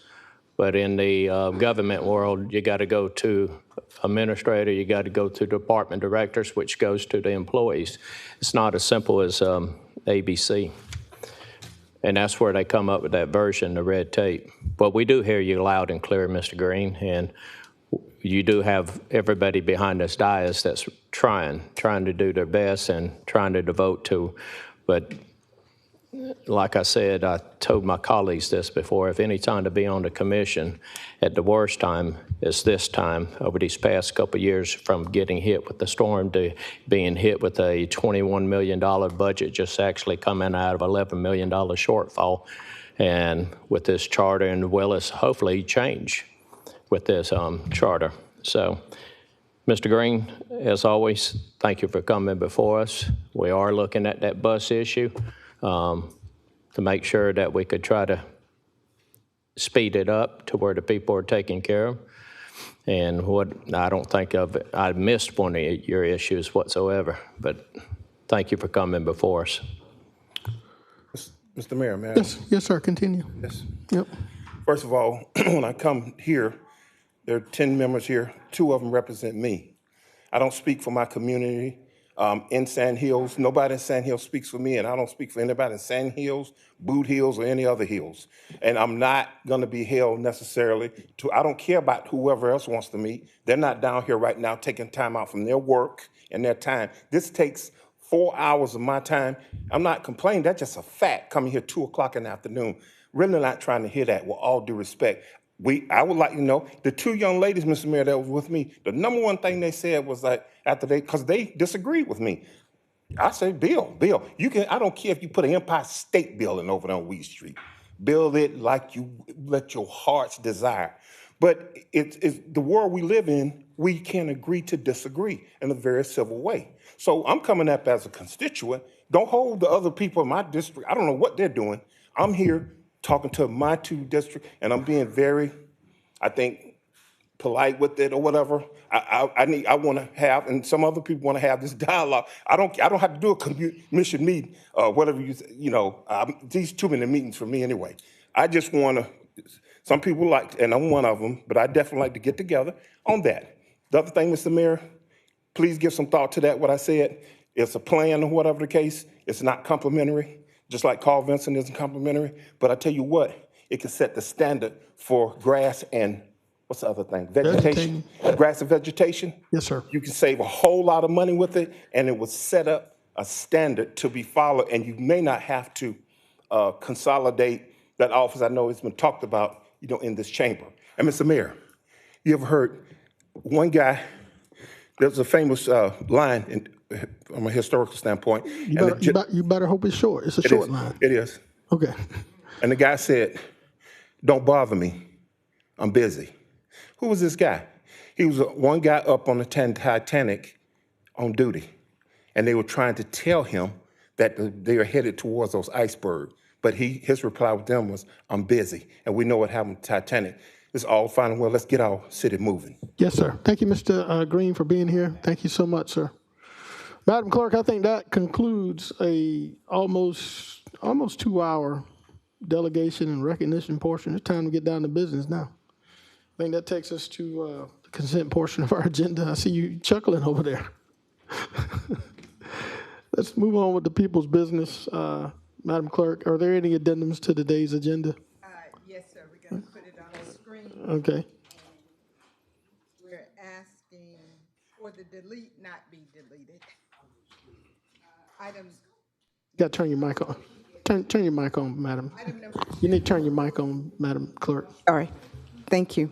Item 2, Commissioner Johnson is asking that that item be companion with item number 7. Item 2, companion number 7. All yes. Right. Item 2. Item number, let's see, wait a minute, number 23. 23. Oh, so item number 23 be companion with item number 7. All right, 7 and 23 companion, all right? Okay, so our addendum agenda consists of number 1, presentation from the Urban League of the Greater Atlanta. All right. Colleagues, are there any objections to adding these 2 items to today's agenda? Yes. Mr. Mayor, none. Yes, sir. I'm sorry, Commissioner from the 5th. Yes. Okay. Thank you, Mr. Mayor. Hey, I was actually going to pull number 7 for discussion. So I know the commissioner from the 1st has an agenda item to discuss it, but I'm discuss the topic. I'm pulling the actual motion to discuss, separately. Right. Well, okay. And then also, I like to make agenda items number 24 and 27, make those companion items. 24 and 27? I'm sorry, I apologize. 25 and 27. 24 is Commissioner Wimberly's. So I want to make those 2 companion items. I was trying to get no objection to adding these 2 addendum items. Are there any objection? Read those in? Yeah, she's read them in already. Okay. Is there any objection to hearing a presentation from the Urban League of Greater Atlanta and Commissioner Johnson's request to have items 7 and 23 companion? Any objection to that? Just the objection for item 7. I want to pull that one for discussion. Okay. So separate from item 23. So you want to keep them separate? Yes, sir. All right. Madam Clerk, the Commissioner has objected to item 2 being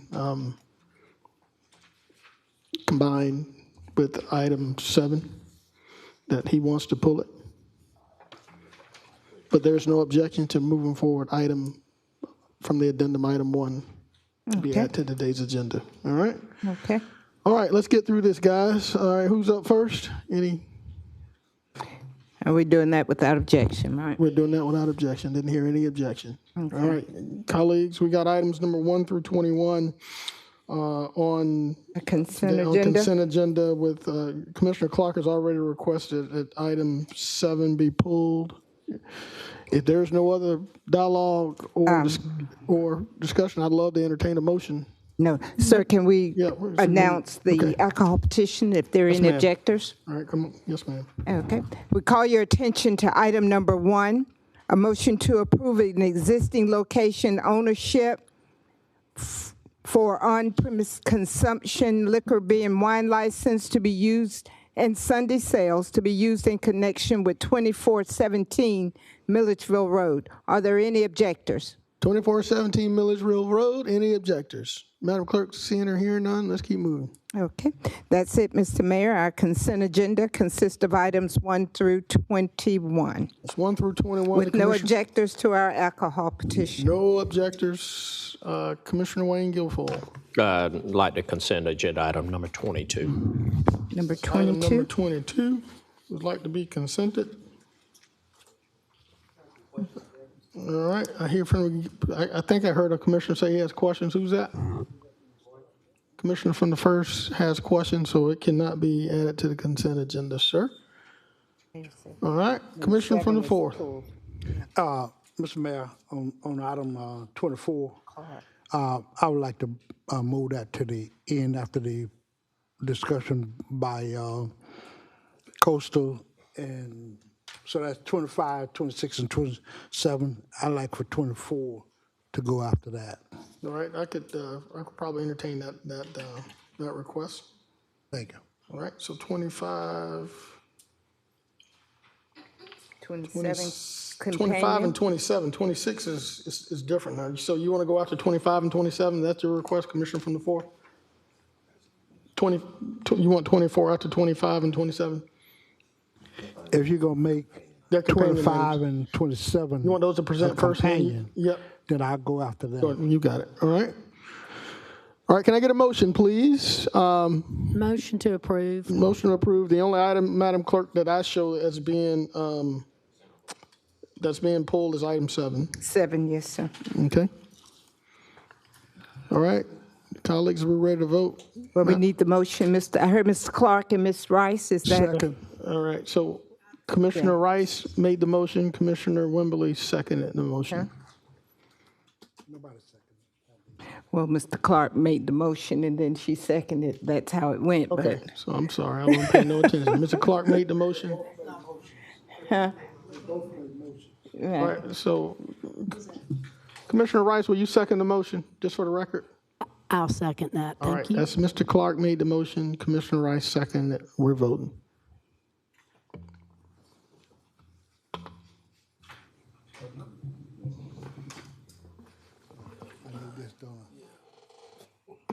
Mr. Wembley, it's just occupational hazard. When you hear 2, you just 1 and 2 them.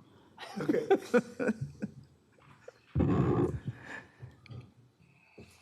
That motion carries with Mr. Garrett absent today. Thank you so much, Madam Clerk. We're going to go in order. We're going to number 7, please. Item number 7. Item number 7 is a motion to approve 1, with understanding that the director and the department that's requesting the vehicles clarify and validate with the administrator the need to change out second vehicle, the purchase of 1 Dodge Durango Pursuit and 1 Chevrolet Tahoe at a total cost of $115,309 for the Richmond County Marshal's Office. Thank you so much, Madam Clerk. Commissioner Wimble, I see you in the queue, but will you yield to the commissioner from the 5th? He's the one who requests this item being pulled. Is that okay with you? Okay, Mr. All right. And you can just stay in. I'll come back to you just as soon as the commissioner from the 5th. Commissioner from the 5th, you have the floor, sir. All right, thanks, Mr. Mayor. Hey, after more deliberation and understanding of the policies as they stand today, I want to make a substitute motion of what was made during the committee meeting. Substitute motion is to approve as stated. All right, the commissioner from the 5th is making a substitute motion to approve as stated on the original. As requested. As requested. As requested. As requested. So as requested during the committee, go ahead and approve that as requested. Madam Clerk, for the record, does anybody have a copy of the request as stated? Correct. It's Yes, the the same language. language. It's the same language for the Same 2 language? vehicles. Okay. Yep. All right. Commissioner from the 5th has made a motion to to make the request as stated through committee. Is there a second to that motion? Mr. Mayor, I'm confused though. Okay. All right. All right, I'll clarify, Mr. Mayor, if I can. Yes, sir. So the original request that came before the administrative committee was for 2 vehicles. Again, after looking more into the policies as stated, the request was for the 2 vehicles. I'm making a substitute motion because our motion that we made during the committee was for only approving 1 of the 2 vehicles. So what I'm stating is make a substitute motion. I'll wait because I know we got a lot of discussion. I don't want anybody else to be confused. Thank you, Madam Clerk. So I'm just trying to add some clarity. The original request from the Marshal's office was for the 2 vehicles. My substitute motion is separate, is to change the original motion that came from the administrative committee, make that motion basically to approve the 2 that was included in the original request versus approving 1 of the 2. Is that clarifying? Is that still confusing you? Kind of like mud, but. Mr. Clark, may I just read the motion from last week? Sure, go ahead. So Go ahead. it previously read, motion to approve the purchase of 1 Dodge Durango Pursuit and 1 Chevrolet Tahoe at a total cost of $115,309 for the Richmond County Marshal's Office. Right. So I see why it's, yeah. Well, and I think this one that's up here was different from what was at the committee, correct? What's up there is what was approved by the committee It's to different. move forward. This wasn't what was on the committee, and I think that's where the confusion is coming. What you're seeing on the front, on the screen is what was recommended by the committee. Correct. All right. So I apologize for that, and I'll make sure that I clarify that in the substitute motion. So the substitute motion is to go back to the previous request that came to the committee, which was for the 2 vehicles. All right? So what I'm asking for is a substitute to what is shown on the screen so that we can approve the original 2 that came before us. Just make the motion. This is just a recommendation. There's a substitute motion for that. I think, and I may have misadvised you, this originally it was written as motion, just because this has been pulled. If you just simply want to make a motion, and if you read the last sentence, motion to purchase 1 Dodge Durango Pursuit and 1 Chevrolet Tahoe at a total cost of $115,309 for the Richmond County Marshal Office. Okay. I think that's the motion that you're making. Yes, sir. That's what I'm making. So I don't need to make a substitute motion then. I just need to make a motion. Just a motion. Thank you for that clarity. So I'm just making a motion for the purchase of the 2 vehicles for the Marshal's office. That's a purchase of 1 Dodge Durango Pursuit and 1 Chevrolet Tahoe for a total cost of $115,309 for the Richmond County Marshal's Office. There is a motion. Is there a second? Second. All right. Sorry about the confusion on that one. I heard a second first through Commissioner Catherine Smith Rice. Chair recognizes Commissioner Lonnie Wimberly from the 4th. I'm out. You're right. All right, Madam Clerk, I don't see any of, well, you back in. Oh, you're out. Madam Clerk, we have a motion by Commissioner Clark, proper second, and let's vote.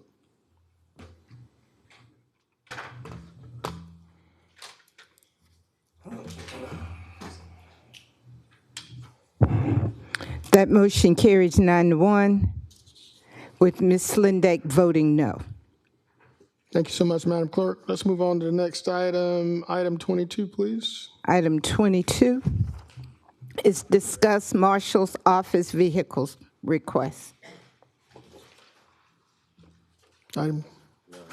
That's not 22, it's the blue links. Is it 23? 22. 22, I'm sorry. Approved contract with Blue Links Solutions for professional services to support the Housing and Community Development Department at $8,750 per month, contingent upon legal review and subject to any minor revisions deemed necessary by council. Thank you so much, Madam Clerk. Administrator Allen. This your item? I'm sorry.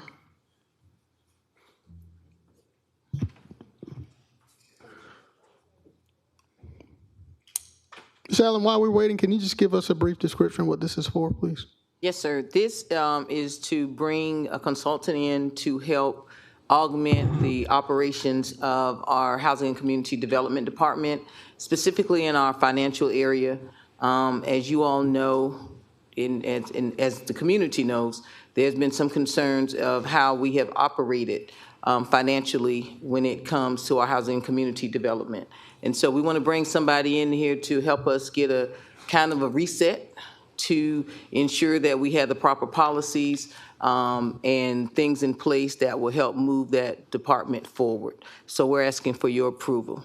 Thank you so much, Madam Administrator. Commissioner from the first, you have the floor. Thank you, Mr. Mayor. Two questions. I'm a little concerned that we're being asked to approve a contract that hasn't been reviewed by legal yet. So my first question is, has legal reviewed this contract? Mr. Johnson, there's been two different versions of it. We reviewed both. The administrator and I have gone back and forth, not like in a bad sense, but on some language, mostly typographical issues. Those have been submitted to the administrator. It was fairly late last night, but we have finalized that yesterday, what we think is a reasonable contract. Okay, number two, was this requested by this body to have a consultant come in and do these services? How does this differ from the work that we've already paid for in terms of recommendations on how to move forward with policies and operations and staff over there? How does this differ from what we've already paid for? I think I'm confused on what we've already paid for. We've paid for firms to come in and do assessments of the department. They've given us recommendations on what types of controls should be put in place financially and operationally. We went through that last year. And so would this Blue Link Solutions be doing the same thing? No, sir. No, sir. This organization, this group would actually help us to develop those respective processes. You're exactly right. There have been recommendations made in the past, but there's not been anyone on board that would actually help to develop those respective processes and make sure those processes are in line with industry standard. We had discussions with our HUD representatives. This was one of the companies that was brought to our attention that has a very good record of making sure offices are operational. And so we just want to start fresh and make sure that we have everything in place. How many months is this contract for? Right now, we're looking at roughly about 3 months, but it does give us the opportunity to, continue on if necessary. Okay, and just for two more questions, what funding source, what budget is this coming out of? Right now, we'll be looking at the housing and community development. And how would this impact their operations and their ability to provide services to the community? I would say that I'd hope that it would improve it because we have not. I mean, financially, would this impact their financial ability to No, sir. No, sir. It should not have any impact on their financial ability. And as far as the current interim director that's there now, as far as the recommendations that have already been given to us, do we not have the ability to do this in-house without costing us, $87.50 a month? No, sir. We don't have the ability? No, sir. Okay. Is this considered an emergency? Yes, sir. Okay. I guess we're hiring a lot of consultants in this government lately. We've hired a lot of consultants. And it seems like the contracts favor the consultants being in our house long term. And I'll say the same thing here that I've said about the other consultants that we hire. It is an open faucet, and I wish I weren't a commissioner sometimes because I would be trying to get some of these open faucet contracts that we keep handing out. We say we don't have the money for it, but we keep finding the money to hire consultants. So I will hope that with this contract, that at the end of the 3-month period, that we keep it moving. Like we don't renew another 3 months or another 6 months or so forth and so on, because I have a hard time believing that we have the funds to keep these types of operations going. I understand the urgency here, but the financial aspect of it is really concerning to me in this contract, the finance department's contract, and some other ones that I know are coming up. Let's slow down a little bit on all these consultants that we keep hiring to come in and do work that we have the ability in-house to do. We were talking about bringing in a consultant for the Parks and Recreation Department. All of this money can be put to better use. No, we did all. So anyhow, that's my 2 cents on that, and I just needed to get that clarity. Thank you. Commissioner Johnson, I do agree with you on making sure you get what you pay for. And that's why in these agreements, as the legal representative stated, I have added the deliverables, that they have to deliver certain products by timelines so that we can get out of their respective contracts. I don't disagree with you. I don't like have to bring consultants in to get jobs done. You're exactly right. But unfortunately, we have not done a good job in that department. And in order for us to get it on track, we need to bring somebody in that has a proven record of getting things started. Mm-hmm. But after that, I can assure you that we'll have to hold the department accountable for making sure that we move in the right direction for our citizens. I appreciate that. I just, some of the recommendations that they brought back to us, a lot of that stuff is, it's commission action, it's 6 votes. It's something that we can enact up here on a Tuesday. So I'm always going to have issue with bringing in outside firms to help us do what we have the ability to do in-house, especially when we're cutting services in transit, we're cutting services in housing, we're cutting services everywhere because we don't have the money. But for some reason, these consultants can charge us thousands and thousands of dollars per month, and we pull it out of contingency or we pull it from this place, we find a way to fund it. But like Mr. Hollis said, the least of these, the least vulnerable, the most vulnerable, we say, oh, we don't have the money for it. So I get the need for the operational aspect of it, but I am quite sure some of this stuff can be brought in-house. But again, if you've added deliverables, I'll trust your judgment and your guidance on that, and we'll revisit in 3 months. Thank you, Administrator Allen. If I may, Mr. Mayor. Yes, sir. Just also, this is terminable in 30 days. So at any time during the contract, we can terminate. And it really has a sunset of the end of the year. So even if it's extended, so it's a 30-day, it's a 90-day contract, terminal at 30 days.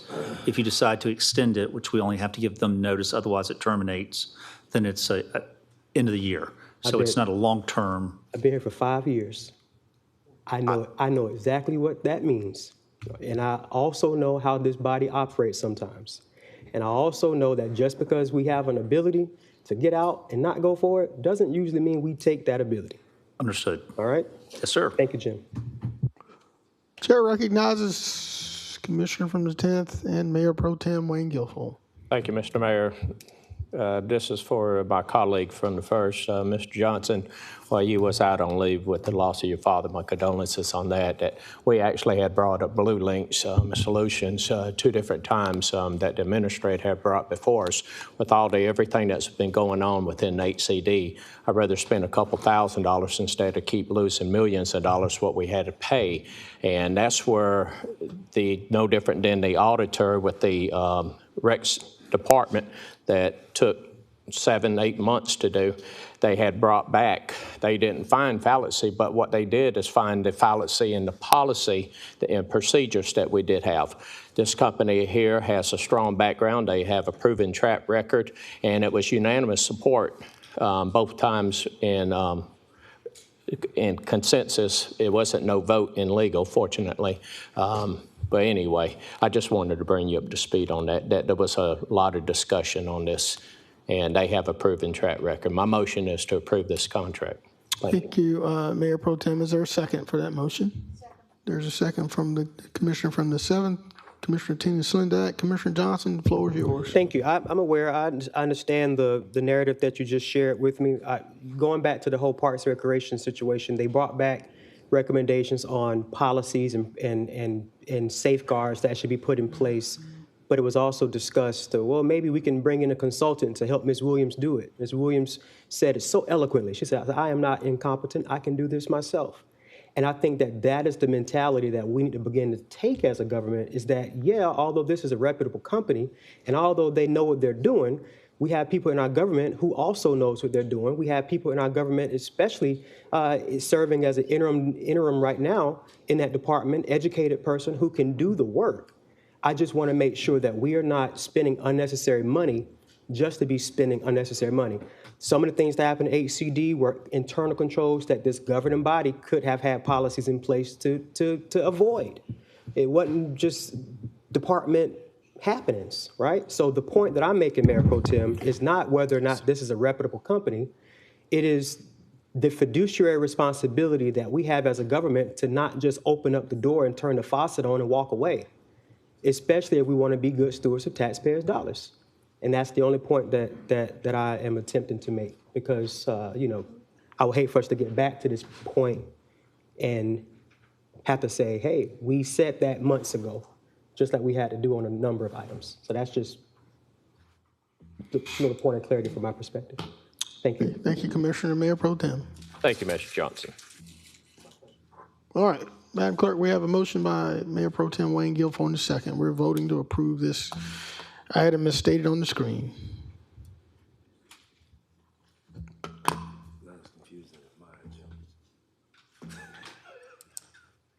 Yeah, you guys had the agenda item. I'll tell you what.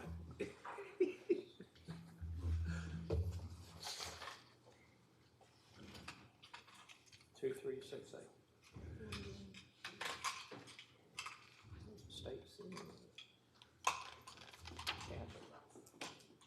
That motion, excuse me, that motion carries 8-1 with Mr. Johnson voting no, Ms. Rice and Mr. Garrett out. Thank you, Madam Clerk. Item 23, Commissioner from the first. Is it okay to delete that item now that we have an approved motion from item 7, or is there something additional you need to add? I wanted to just ask a question, and I'll probably just put it in email form because I'm confused as to how we've gone back and forth over the item. Okay. How there was an approval, and then some concern, then a disapproval, and then an approval, and then now another approval. I want to know how we got to the point of such confusion on something that seems to have been typical and procedural. And I know a lot of other departments go through it. So I wanted to just bring that up. I'll probably put it in the form of an email so that we can get an understanding of how we got to where we are. And then I also am still expecting from the director of the Central Services Department a list of the cars and the purchases and the concerns that he said he had that other departments fell into. I would like to have that that on the record again, that request has been made, and I'm awaiting that information. But other than that, Mr. Mayor, that's all that I have. Thank you, Commissioner. Chair recognizes Commissioner from the 5th, Commissioner Don Clark. Thank you, Mr. Mayor. And thank you for the Commissioner from the first. I'll clarify, because I was the reason why this motion changed the way it did. I had concerns initially absent a full understanding of the policies as they state today, and it was actually in alignment with what you just stated previously about the previous motion about fiduciary responsibility. So that's why the motion ended up the way it did.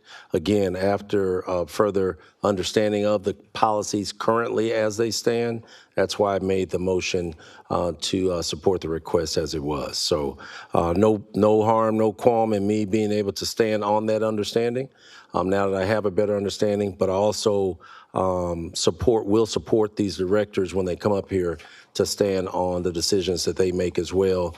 And I'll be looking for Director Green to continue making improvements in his department to ensure that we are, as you stated previously, fiduciary responsible entities throughout the entire government. So I made that point of change, and I stand by that for sure. And that's why I made the change to the motion.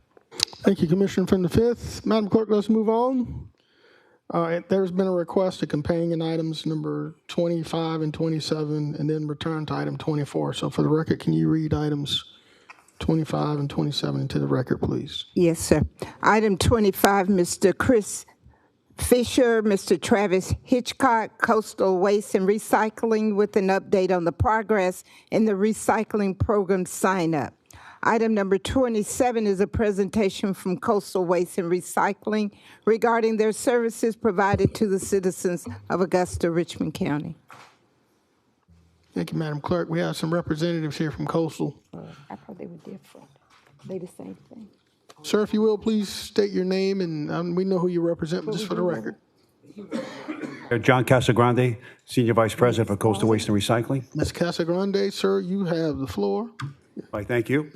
Good afternoon, Mayor, Commissioners, Madam Administrator, staff. My name is John Casagrande, and I'm with Coastal Waste and Recycling. We want to thank you all for this, affording us this opportunity to formally introduce ourselves to you. We would like to briefly tell you about who we are as a company. We've been being here, the contract is 7 months old, but I don't think we've ever had that opportunity to stand in front of you and tell you all about us and what we do. We have put together our presentation here for you to keep and to look at your leisure or as we go. But again, just to talk about our company and bring you up to speed on the contract and how it's progressing. I'd like to introduce my team. These are the people who actually do all the work. I just come up here and look good. Let me introduce you to Mr. Tom Ellis. He's our area president. He over the state of Georgia, state of South Carolina. Jake Lancaster. He's the district manager for Augusta. Where's Jake? Hey, Jake. You'll be hearing a little bit from Jake. Jake is the one who gets it all done every morning, boots on the ground. Chris Fisher, you all know Chris Fisher, Municipal Director of Municipal Marketing for the state of Georgia, South Carolina. Angel Mitchell, she's really the puppet master. She keeps us all under control. She's a contract administrator, and she's in charge of customer service. Along that is our operation manager, Tanya Edwards. Tanya Edwards gets the trucks out every day, along with our route supervisors, John Heber and Bill Moore. So a little bit about Coastal. Coastal truly invests in its people. We have found that the more we invest in our workforce through training, equipment, safety initiatives, and career development, the stronger their performance is in delivering reliable and high-quality service to our customers. They do the work. I'm here to support. We give them the training, and they're the ones who get it done. I'd also like to point out the background on this slide shown is authentic. We honor the men and women of our armed forces by wrapping select trucks in official colors representing each brand of the U.S. military. These trucks operate on our routes every day, serving as a visible tribute to the communities we service. We are currently finalizing a dedicated unit for the Augusta Hauling District. We're going to wrap that and brand it in the colors of the United States Army. Our hearts and prayers go out to the men and women of our armed forces, especially in today's day and age. This is a footprint of who we are, our operating footprint. We conduct business in the states of Florida, Georgia, South Carolina. We employ over 1,800 team members, deploy more than 1,000 vehicles every day, and provide over 1 million residential collection services a week, 1 million. We also provide commercial solid waste and recycling services, construction and demolition, hauling. We do that here in Augusta and throughout our footprint. And we also do construction, demolition, recycling, aggregate recycling, and metal recycling. Coastal was founded in 2017 by our CEO, Brendan Pantano, our third-generation solid waste professional who grew up in the industry. In 2018, Coastal began winning contracts and acquiring companies, marking the start of our rapid growth and expansion.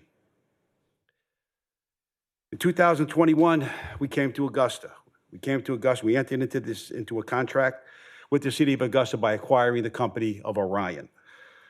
We also acquired another company in the area called Meridian, which put us in the surrounding service areas of Harlem, Rennes, Deering, and Louisville. In 2023, it was important for us to help with our growth.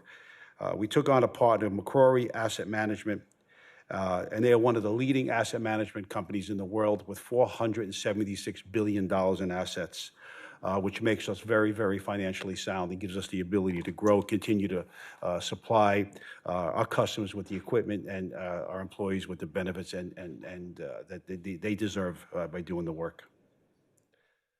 This is just our leadership team. Not going to go through it, but what you see here from our CEO and our Vice President of Hauling Operations, myself, and the others here, you have over 200 years of experience. And I wanted to just bring that to, because people say, oh my God, they're only in business 2017. The company was put together and by people who have owned their own companies, work for public companies. So we have brought that mix to Coastal, and we're able to continue to grow and use that experience. Again, A little something about our local team that are here tonight. You can read that at your leisure, but again, a lot of experience in getting things done. This is one of our recycling facilities in the background. We have 18 of these throughout the tri-state area, recycling material. But this is just a little bit about who we are. As I mentioned, our leaders are culture-driven. Cultivating the right culture helps us attract their best talent. We found that having the right people shapes the behavior necessary to deliver our customers the highest level of service performance. You got to get the right person for the right job, and that's as important as actually picking up the garbage. So I'll get a little bit about the city of Augusta and the contract. This timeline is pretty important for us, and wanted to share that all with you. On February 20th, the RFP was released and advertised. On May 3rd, we were contacted by your contract compliance administrator to begin negotiations. So the negotiations began on May 3rd. And negotiations, as you can see through the timeline, continued through May and up until June 23rd, where we have a final red line version returned to Dr. Malik for signature. Dr. Malik approved that contract, and on July 23rd, we received the executed copy back from the city. So to give you an idea, I mean, from the time we were contacted on May 3rd to begin negotiations for the contract for Augusta to the start of the contract was August 1st. We had 90 days to execute a contract, negotiate a contract. During that time, we felt comfortable. You all made us feel comfortable. Your staff made us feel comfortable in the fact that we were negotiating in good faith. Okay, and so we began hiring people, buying trucks, and getting everything ready to start that contract. But we were able to do it, get the people hired and the trucks up here to be in compliance with the contract, which we were 3 years or newer, all in time to get it done. So I wanted to just reiterate the fact that appreciate your faith in us. We invested over $13 million in the city of Augusta. Faith is an amazing thing, and we had faith in y'all, and we asked for that y'all have faith in us to do the job, and I think it's going to be a very great partnership. It's not even, we're not a vendor, we like to consider ourselves a partner, and you'll hear more about that. At this time, I would just like to turn it over to Jake, but we have what happened here?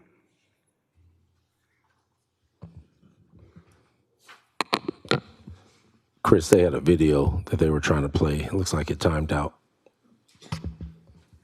Okay. Yeah, let me just, there's a video embedded in that slide.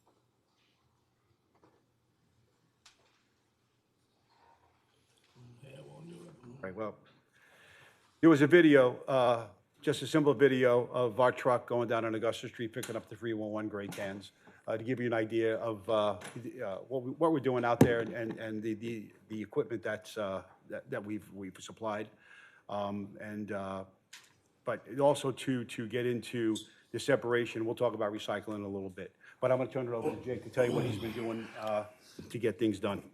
Welcome, Jake. If you will, just give us your last name and you represent it. Mr. Lancaster. All right, welcome, sir. Mr. Lancaster. That's right, Jake Lancaster. Good Have afternoon, a good everyone. day. Thank you for being here. Thank you. Well, since the video, we couldn't get that to play, I'll just go into a little bit of some timeline for ordering of our carts at the start of the contract. So July 7th, we ordered 10,530 carts, branded 311 City of Augusta. A couple other points I'd like to point out is September 19th through the 30th of 2025. I recall that the city did place an order for auto for some additional 1,100 carts. Our Vice President of Operations used his reputation and relationship with auto to get those carts delivered at an earlier stage in the contract. This only helped us, as you will see in the next few slides, take our backlog of carts and deliveries and help us get those out on the road. The other data I'd like to point out is as of January 7th, 2026, the city staff and my team behind me here had weekly meetings, then it turned into every other week meetings to come up with better ways to get our carts out there and get things resolved. And as of January 7th, 2026, we are fully caught up on all cart jobs, backlogged from September 18th. Here you will see our key performance drivers for the carts. As you can see in August, our backlog was around 1,800 carts, and then through September, October, and November, we've decreased those as we got the cart shipments in. Here's a key performance metrics based on our missed pickups, repeat collections, area misses, vehicle leaks, spills, care, and diligence. You will see at the start of the contract in August, we were assessed or observed 938, and then we go down from there all the way to November. So November, we're still in the process of doing the audit and review, so that number will seem a little high. We meet with city staff on a monthly basis to review those. This is just a key performance, just the trends observed versus assessed to us. And then the big topic that everybody likes to talk about is recycling. As you will see, we've processed about 28 tons of recycling from when we started in January to February 28th. Currently, we have 1,009 customers signed up for this service. That service is a subscription-based service that Coastal provides per the city contract. That is assessed to $14.69 to the resident when they sign up. What's that? $14.69 per customer for a 96 or 95-gallon cart. Here you will see with our cart removals, the blue top lids. As of November 30th, we removed 20,634 of those carts. I'm happy to report as of Friday, we're in an estimated range of about 35,000 carts removed off the street for the old recycling carts. There are still some out there. We do understand that, and we are actively picking those up as we see them. Cart delivery. We did have an initial order of 5,007 carts placed on July 7th in a good faith that we were going to receive this contract. We did order those. They are delivered. We started delivering those December 1st, 2025, and we're still actively delivering those today.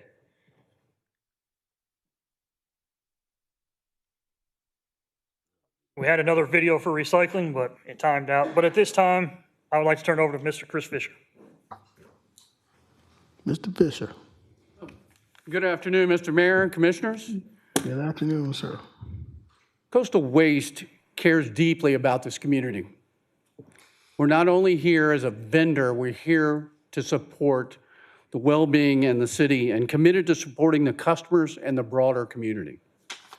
That commitment shows up in the action. We're proud to contribute $5,000 to the Children's Hospital of Augusta.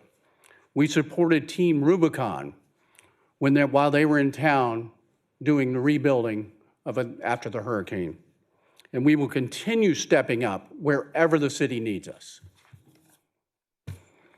We stand ready with integrity, safety, and a commitment to customer service for the city of Augusta. I'd like to thank the mayor, Commissioner Clark, and all the commissioners, Administrator Allen, Deputy Administrator Clark, maybe I did that wrong, sorry, Jackson. Thank you sincerely for all your support. I can get the video. Oh, we got 2 videos to show you.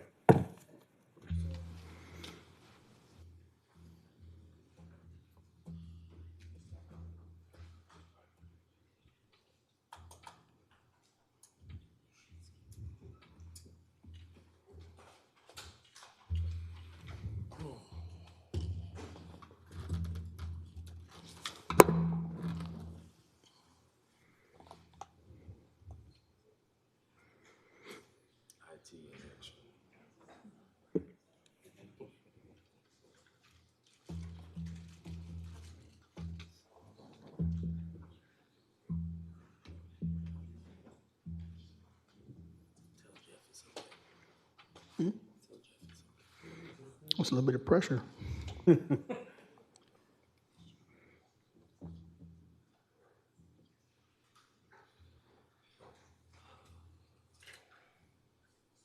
we go. Is it a 10-minute video? I mean, 2 minutes, okay. All right.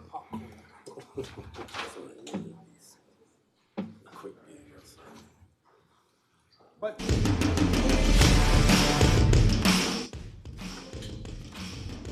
key here was obviously, I'm sure y'all seen what goes on every day in your city.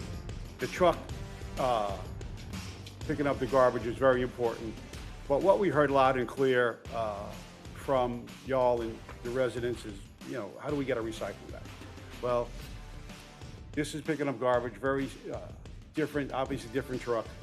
But the next video I want to show you is our recycling. And can I get to that from here?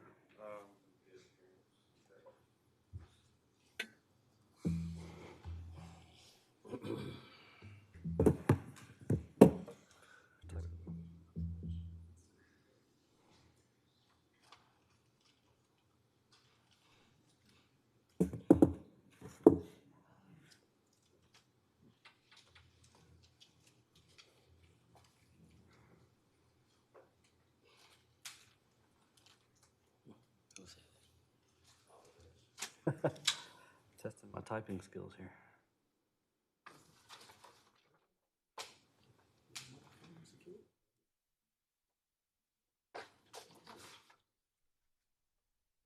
Oh, of course.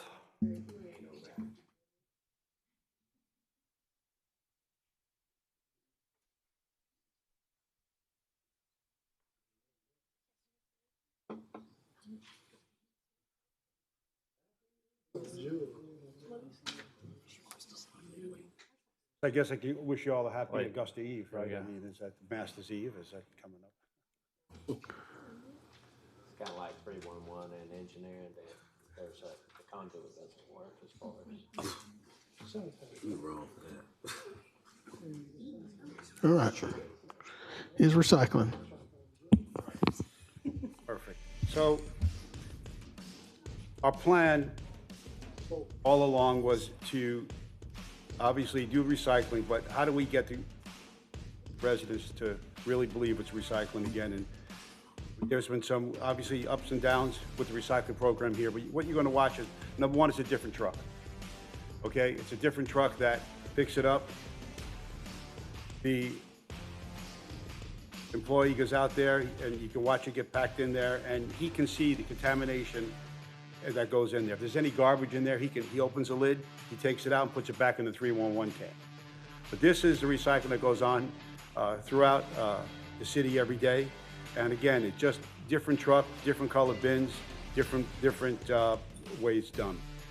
We entered into an agreement as part of the RFP process that we are responsible for processing it, and it goes to the North Augusta recycling facility. This is a video of the material that's coming from the city itself. As you can see, it may look not like much, but that's pristine.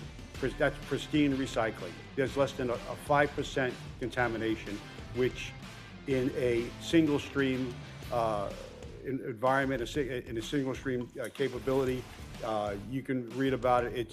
In some places it's 25 to 30%.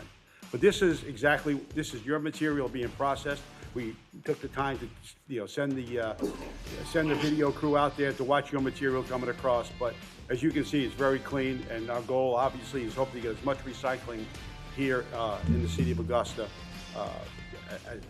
as possible. But we were pretty proud of the fact that we got this kicked off and got it done.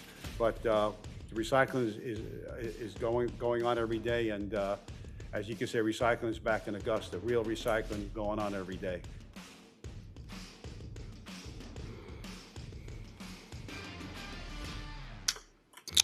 And that's it. That's all we have as our presentation. Any questions y'all have for us about any part of our contract, any part of our presentation? I've got the team here to answer. Yes, sir. Mr. Casagrande, thank you so much. Chair recognizes Commissioner from the 5th, Commissioner Dunn Clark. Hey, John and team, I want to thank you all for the presentation. Thank you for the metrics, but thank you for presenting, what you all do each and every day for the community. The hard work shows. Again, I want to also shout out our team as well that works with you all on a consistent basis, led by Dr. Malik and, of course, Director Oscar Flight. Thanks for continuing to work at this. It's a marathon, not a sprint, and we're going to continue trying to find the improvements that we can. So thanks for working with them, and thanks for continuing to provide such an essential service to the community. As far as Coastal is concerned, just want to appreciate and welcome you all in. I know you all have been doing the work for a while. John, I appreciate you all taking time to fly in to do this. I think it's important that we present your metrics. You all are proud of the metrics. You're proud of your job. You're proud of what you do each and every time in any industry you're in. But we're just happy you all are here in Augusta, Richmond County. We appreciate that. And first of all, I'd like to shout out to your staff as well. Oscar and his team have met with us and worked through the trials and tribulations of the beginning of this contract, and we got it where it needs to be. There's more work to be done. But I want to thank you for that, and we truly value our relationship. We truly value being here in Augusta. Thank you so much. Thank you, sir. Chair recognizes Commissioner Lonnie Wimberly from the 4th. And this is, of course, is item 24 that I'm discussing. Can we get through this and then we'll address 24? Is that okay? Then I yield. You'll yield? Okay. Mayor Pro Tem Wayne Guilfoyle. Thank you, Mr. Mayor. Thank you, sir, for coming here, even though I got a different name for you. Anyway, we've been in, I don't know if the people do know it, the administrator and staff, as well as the engineer and Oscar Flight. We have been in numerous meetings trying to get to where we are. I appreciate that your kind words that y'all are working well with our department director, or both department directors, and to where we are today. I'm glad to see that y'all giving back. Usually we try to promote local businesses, but y'all have stepped up from now. I would consider you as a local business. Y'all are already here, you're stationed here, and giving back is everything for us, whether it's for our kids, our schools, or even to the community. Thank you. You're very welcome. Our pleasure. All right. As far as your recycle, I love the way the video went. It would be nice if you could actually, we need to change the narrative in this town as far as the recyclable.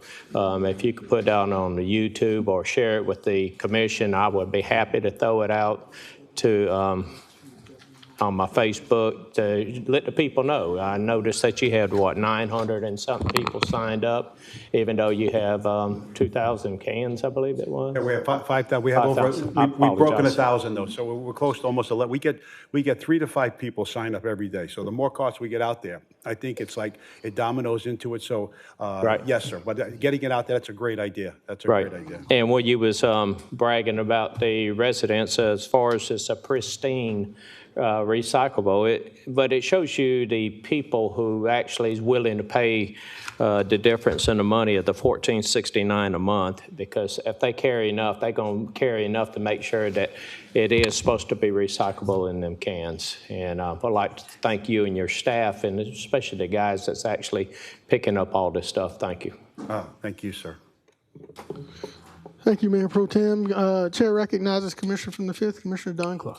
Hey, last thing, Mr. Mayor.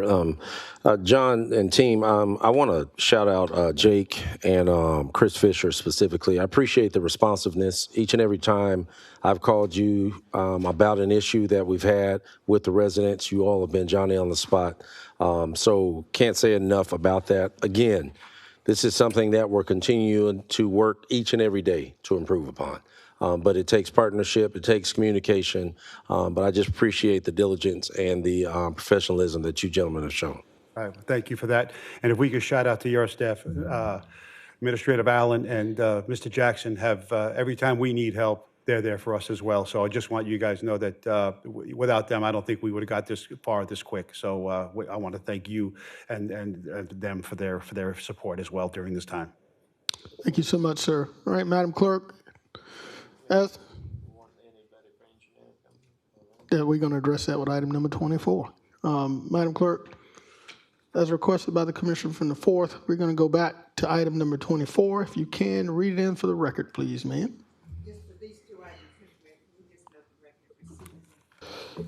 Yes, ma'am. We're receiving this as information without objection. Is there any objection? Madam Clerk, I haven't noted any objection, so we're receiving this as information. That's item 25 and 27. Moving back to item 24. Yes, sir. Item 24, this detailed discussion by Dr. Malik and Coastal regarding what charges and fees residents should expect to pay for services in accordance to the waste hauling bid. Thank you so much, Madam Clerk. Dr. Malik, I think you should make your way forward. Commissioner Lonnie Wimberly, the floor is yours, sir. Turn your mic on. Good afternoon, gentlemen. Turn your mic on, please, sir. Good afternoon, Commissioner. I thought I was on. All right. Good afternoon, gentlemen. I'm not going to take any of your thunder away. All those praises you got, I hope you deserve them. At least I don't see why you shouldn't. But I do have some questions, and here go the question. Have you ever heard of the Richmond County Neighborhood Association Alliance? I just had to plug that in, Mr. Mayor. But anyway, that's not part of the agenda. Don't worry about it.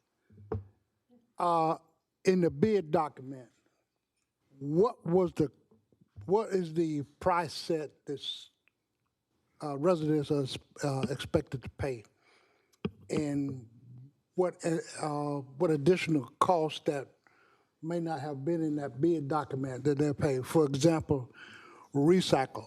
Now there's a weekly pickup and a monthly. Am I correct?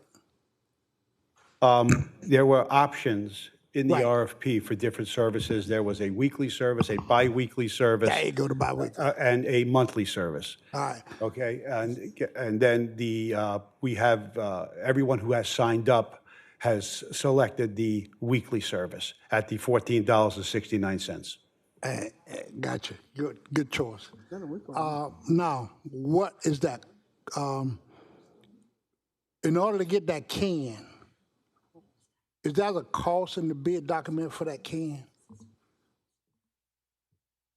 So, good afternoon. As mentioned, there's 3 options, weekly, every other week, and monthly. $14.69 for the weekly, $13.69 for every other week, and the $12.69, all that. And part of this contract, service need to be delivered under the condition of this contract. So that's the only charge citizen has to pay if they want the recycling service, depending on which option they want. So that cart is not covered in the bid document? So the cards should be part of this $14.69. Oh, okay, I got you. Just for clarity, Dr. Malik, is that $14.69 a week or per month? That's per month. That's per month. Oh, sorry, per week. No, wait, no, it's $14.69 charged per month for service once a week. Once a week. Okay, gotcha. Per month for once a week service. $18.69 charged per month for service once a week. Thank you for the clarity. Exactly. All right, continue, Commissioner from the 4th. All right, and so we got that squared away. So the can's supposed to be a part of that $14. So I'm trying to I want to see if there's a startup fee for the service. Yes, per contract, all the services, including wheel cards, everything, is part of the fee structure. Okay. Yeah, that's why, if the service would have offered by this Augusta, still the same service. Now it was a direct contract with a coastal citizen. Right. So that would have reduced $14.69 to, I believe, it's $12.69 because it's reducing their management costs. Okay, and I got that part. So the citizen will be expected to pay for that weekly service $14.69. That's correct. That's correct. Yeah. And Coach, is there a sign-up charge to sign up for your service? No, there's no charge. People either go online or they call into this customer service, they sign up, and it's billed quarterly, okay, $14.69, no additional fees. Gotcha. Thank you. What are your method of payments, since that probably fall in your wheelhouse? What's the method of payments? We take a credit card over the phone. Okay. Okay, and Commissioner, because we do all the billing, as part of this RFP, as part of the contract process, the delivery of the cart, the billing of the cart, the collection of the cart falls under Coastal's responsibility. We bill it directly, and I believe, do we bring an invoice? Oh, no. We can get you an invoice, Commissioner, show you exactly what it looks like, but it's billed quarterly in advance. Okay, so is there a fee if I use my card? Is there a fee if you use it? Absolutely. What is that fee? Is that part of the 14, bid document? 14, No. I understand the 1469. I understand that. So that's not what I'm asking. When I use my card, come on, I could ask the question. I'm intelligent enough. The 1469, I understand that is the weekly charge, period. So now I get that, what, $40-something a quarter? When I go to pay, and I'm gonna pay with my card, what's the additional charges? there is no additional charge. I got you. All right. So let's go back and educate some of your customer service. I signed up for the service myself in October when you first started, and the young lady, nice young lady now, don't go jumping on her now.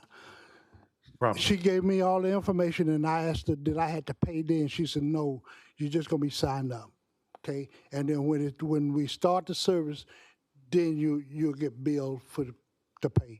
Correct. Got it. And I waited, and I never got the bill. I had my can out there, and I called and was talking about it. And one, I had some issues learning your time for your pickup, so I'm good there. I'm good there. But the point is that when I was calling to see about an issue that I had with me not knowing the time, that's when I was asked about my can. And I said, yeah. And I was asked, well, my can out there? And I said, no, it's not. So I moved my can out for the next service, and the can got picked up. So I was wondering, okay, you picked my can up, but you didn't leave me one. So that led me to ask the question, why didn't I get a can? Because I thought I was signed up for the service, and I was told I wasn't in the system. Got that. So I was offered the opportunity right then to sign up for the service. And when I was offered to sign up for the service, and I said, okay, I'll sign up for the service, I was told I had to do a $50 fee in order to get that cart delivered to me. Then I said, okay. All right, so I kept talking with him, and then I was asking about the pay. And the question was, how you gonna pay? I said, well, I'll pay with my card. It said, there's a service charge of 2% if I use my card. Now, that was me. Now, I like recycling. I love recycling. I don't like it, I love it. Matter of fact, I washes out my milk carton, I washes out my coffee creamer. I clean up any material that I'm gonna put in the recycle. So my question was, where did that $50 fee come in at? I have no idea. I can sit here and honestly tell you there shouldn't be a $50 fee because Okay. it's not in the contract. Those customer service representatives are not making excuses, handle calls from different municipalities, and they make mistakes. But Commissioner, if you were charged or anyone was charged, and we'll go back and take a look at that. But absolutely, without a doubt, there is no fee. As Dr. Malik said during the negotiations, the $14.69 includes a delivery fee. Okay, well, as long as I know that that's the case now, tomorrow I want to start my recycle. Okay, thank you. Thank you. Thank you. Thank you, Commissioner Wimberly. Chair recognizes Commissioner Don Clark. Thank you, Commissioner from the 4th. And I think, that was a good example of, just how the communication and communicating issues and making sure that we address them appropriately gets taken care of.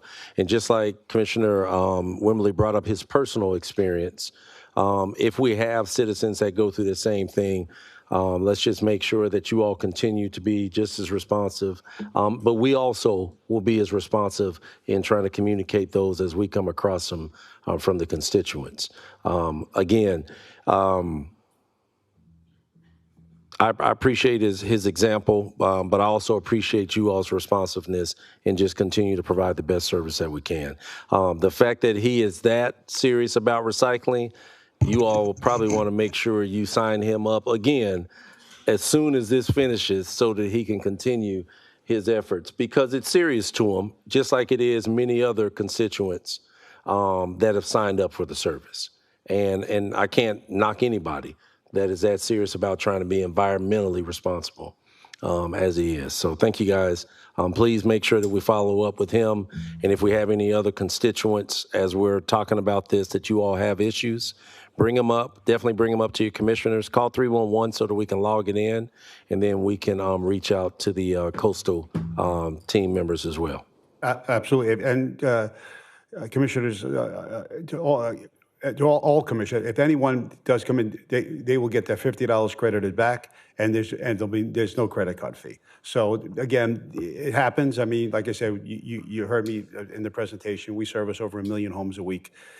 Stuff happens. So we will get it done and corrected. And one thing I would suggest, maybe we can come back in maybe 3 months or 4 months and see how things are going, and y'all can tell us if there's anything we need to be done. But we'd like to be here again. So I appreciate the time, and thank you very much. Thank you so much, Mr. Cost. Yes, sir.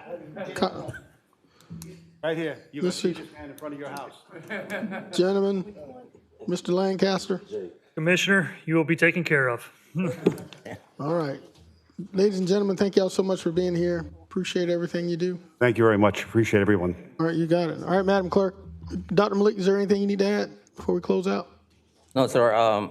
Things are working very well, and we're working as a team. So, yeah. Great. Just stay right there, because I think this next item is you. Yes, sir. Madam Clerk, that takes us to the last item for the day. I think that's item 26, please. Item 26, receive as information Broad Street Improvement Project Business Quarter outside lanes and adjacent area construction sequence. Update with respect to completing roadway primary improvements within this quarter by the end of 2026. Thank you, Madam Clerk. Dr. Malik. Yes, sir. Good afternoon. First, I appreciate this body approving $2 million. It's very good. We're already on the path to accelerate work in the medium, but this is what I wanted you all to give you update for information is soon after master, work will be moving to the outer side, and how it will be delivered. That's really want to give you updates, so when you get called, you have better understanding of all that. So I do have 2 key construction team members with the contractor, Dustin Daniel and Richard Bank. They will go over each phase, how they're gonna do it, and they'll be able to answer the question. Of course, I'm also here to answer the question.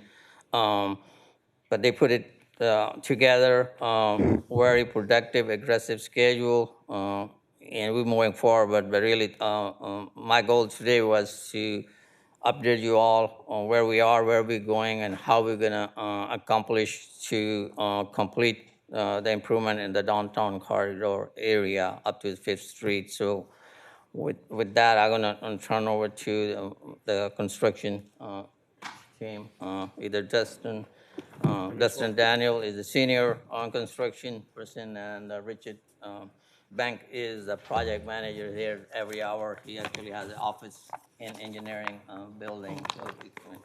All right, sir. If you will, just for the record, what's your name? Dustin Daniel. Justin Daniel. Mr. Daniel, you have the floor, sir. Who you represent? We're with ER Snell, where the contractor's doing the work on Broad Street. All right. And I guess if Richard speaks, he'll tell you all his name. Okay. So first things first, after the masters, we're going to start the first phase of the construction on the outside of the downtown corridor on Broad Street. Can we get prior to the masters, because that's what all the business owners kind of want to know how it's going to affect them to get there. So currently, right now, prior to masters, we're currently in the median section working on Broad Street. Okay. And we're hoping pretty much the way it looks right now, we're done with everything in the median up to 5th Street and allow parking in those areas before the masters.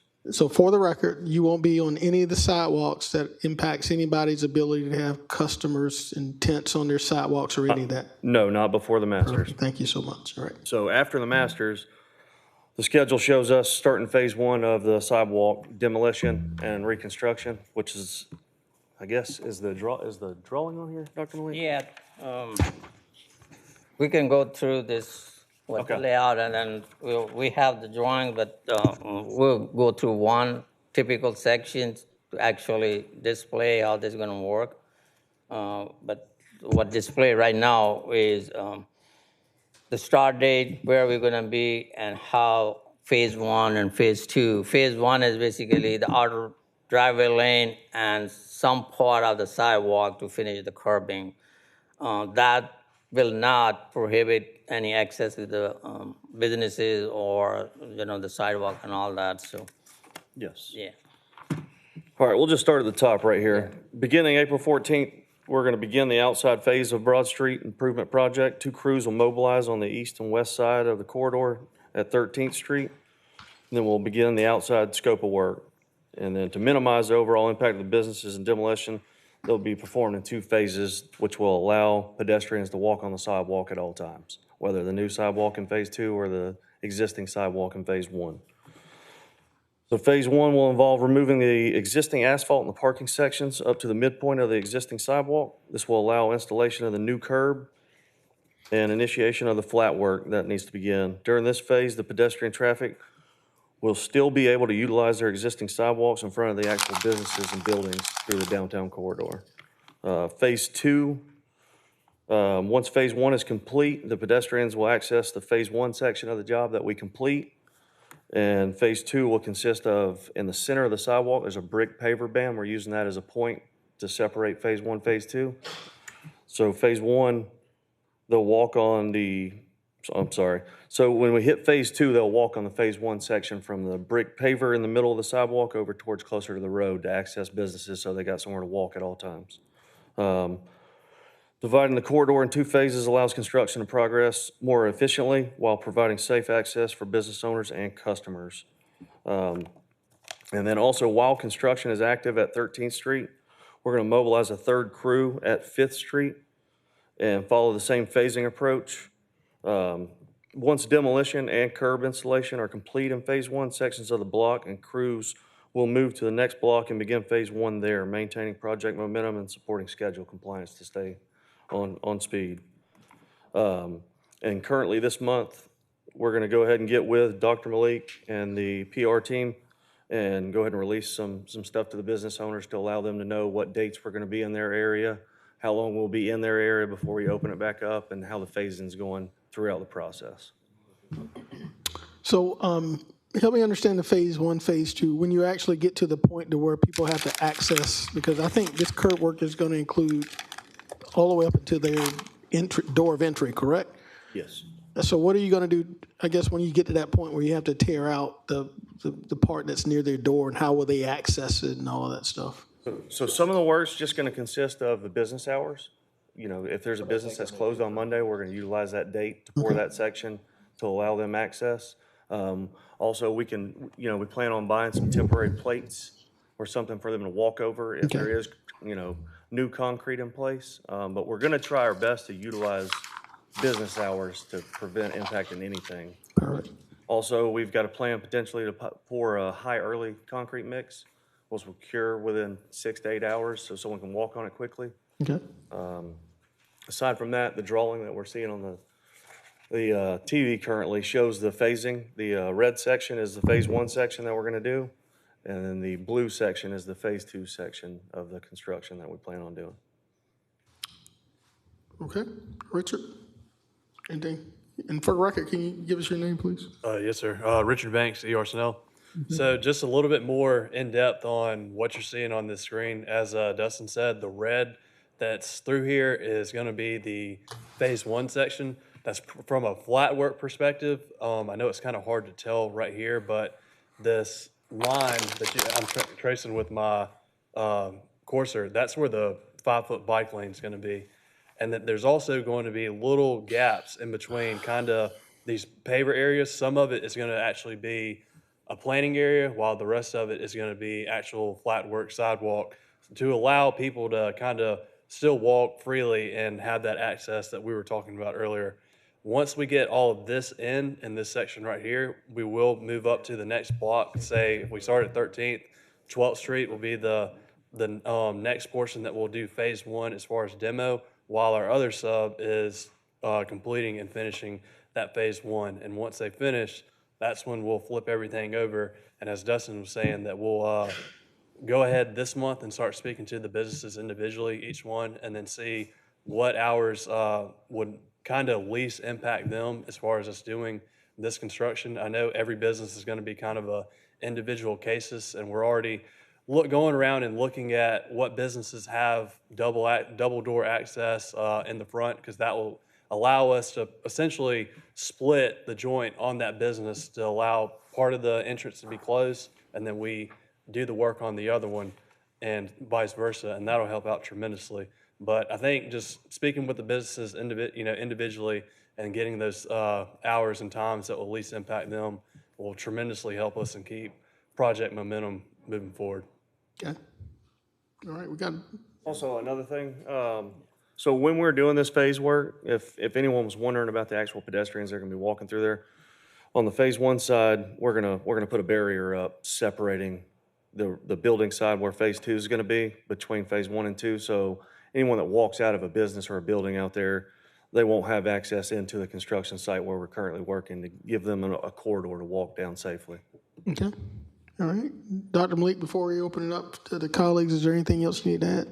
Yes, sir. So we're gonna get all this information out to our PR firm, to the businesses, and everybody's on that circulation list. Yeah. So everybody will have this information by tomorrow. Yeah, my request, can you get a easier plan to kind of understand? Because, I mean, this is. We can. What are y'all looking for exactly, so we can kind of know what y'all are looking Pass it on to the. Yeah, something we can pass on to the business owners, something that makes it a little simpler to phase 1, phase 2, kind of give them an idea about, I mean, potentially what we could do is just take these blocks or corridors there where we're working and blow it up a little bit bigger so they can see it a little Yes. cleaner, and just print it off, location specific for whatever business wants to see their area. You got it. All right. All right. Mayor Pro Tem Wayne Guilfoyle, you have the floor, sir. Thank you, Mr. Mayor. Dr. Malik, what happened with that company that you had hired in to do your marketing, to reach out? They at every one of your meetings, the young lady out of Florida, I believe it is. Yes, is sir. she still with you? They're with us, and they are actually carrying the heavy load of information sharing and answering all the questions and everything. That's kind of one point of contact. As for our internal and especially, information to the commissioner and the mayor, we're doing through the administrative office to Ms. Richardson with the same information. And there is a ongoing daily coordination or whatever, all that. So they're actually waiting on this information to get out, but I wanted to present to you all first before I get it out. Dr. Malik, thank you. E.R. Snell, Mr. Daniel, Mr. Vance, thank you so much. With your company, y'all have been all around the CSRA from Barton Chapel Road to Winston Spring Road right there in front of my house, to Hetson McBean Road to Story Mill Road, and we appreciate that. We appreciate y'all getting in there, kicking tail, and moving on. My wife works down there on Broad Street, not literally, but she works in a business there, State Farm, and the communication has been excellent. She actually said the contractor's been coming in, let them know that tearing out the center median And when they were done, they actually came back in, hey, y'all could actually park here. So I do appreciate the communication. Your schedule is showing that beginning on April 14th, but between now and April 14th, what's going to be done? Referring to the outside or just The total Broad construction on Street, Broad Street? because we got a lot of restaurants that's trying to prepare for the tournament naturally, and Currently, until that time, we're going to stay focused on the median section to try to get done with the median section after the Masters. all right. Go ahead. So let's say when y'all took out the median right there at 10th Street, they had a park, and I believe in front of the businesses, which compacted a lot of vehicles because they used to utilizing the center median. My concern is I'm going to look at Luigi's. Okay. If you take out that center median, there's not ample parking. I know that Commissioner Don Clark is talking with the Augusta Museum, is trying to find alternate parking as well. Will y'all even hit that far down? How far are you expecting to hit before the tournament? Because most likely you're going to stop at the end of March. Yeah, before the Masters, we should be right at 5th Street, completing the median section beforehand. That's what the schedule's showing and where we're at right now. So right now, we started the 6th Street median this past week. Yes, sir. And the current schedule that we're going off of for these medians is about 3 weeks. So that's a week of grading, a week of demo, or a week of demo, a week of grading, and then a week of pour back, and then parking should be open then. So we're highly, that parking is going to be open back up before. Okay, the center median parking was still? And that'll be from 13th Street all the way down to 5th Street, excluding 7th Street, right there, the recessed parking bays. We're going to leave those as is for now because that demo takes a lot longer to demo that out and bring it up than it does just what we're currently doing. So when we come back from Masters, that's when that portion of that work will start taking place. All right, I definitely appreciate y'all putting in the forethought and the consideration for the business owners downtown. But it's once a year from now, people are gonna go, I don't remember how long it took, but it was nice. So I would like to say thank y'all, and thank y'all for the just to let everyone know, we do have some additional parking lots that we've kind of set up off of 9th Street and Reynolds.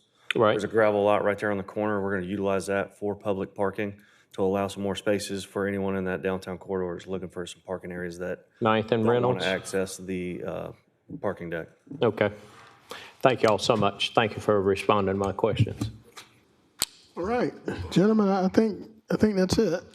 Certainly appreciate all of your help, especially, making sure that we protect our downtown business owners prior to Masters and after Masters. And I think it's going to be important that we get the communications out as to the phase 1 and phase 2 approach. So, and the PR firm is going to be critical of that. So, all right. Thank y'all so much. Appreciate your patience, and unfortunately, you're at the end. So thank you so much. Thank you. Madam Clerk, I think that concludes the regular portion of our agenda. I turn the meeting over to Interim General Counsel John Madden. Yes, this time we'd ask for a motion to go into legal session for the purpose of personnel. Is there a motion? Come on now. It's a motion by Commissioner Tina Sindendak, seconded by Commissioner Catherine Smith Rice. Madam Clerk, we're voting.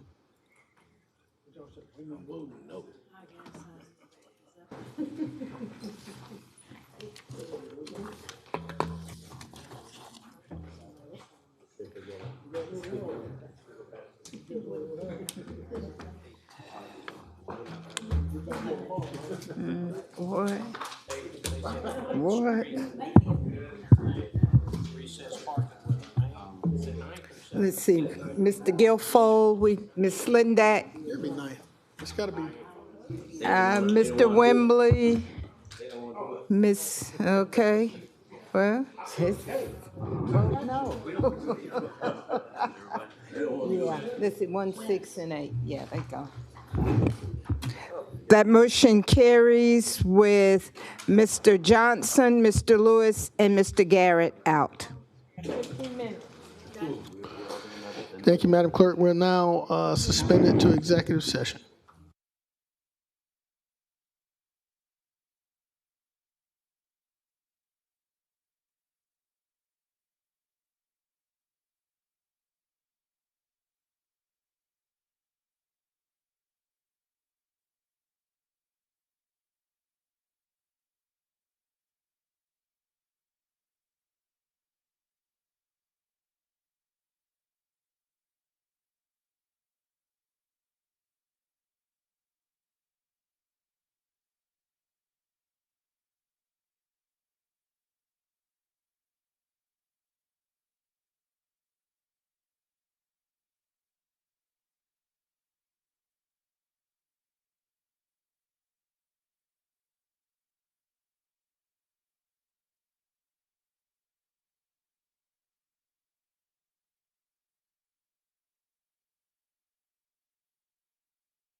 Oh, we're waiting on the clerk. Where's the clerk at?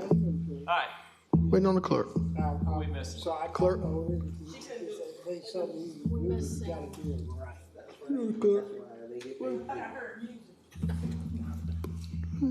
We don't have it all yet. We gotta wait for Tina.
Mr. Mayor, we request a motion to authorize you to execute the closed meeting affidavit. There's a motion by the Mayor Pro Tem, seconded by Commissioner Don Clark. Madam Clerk, we're voting.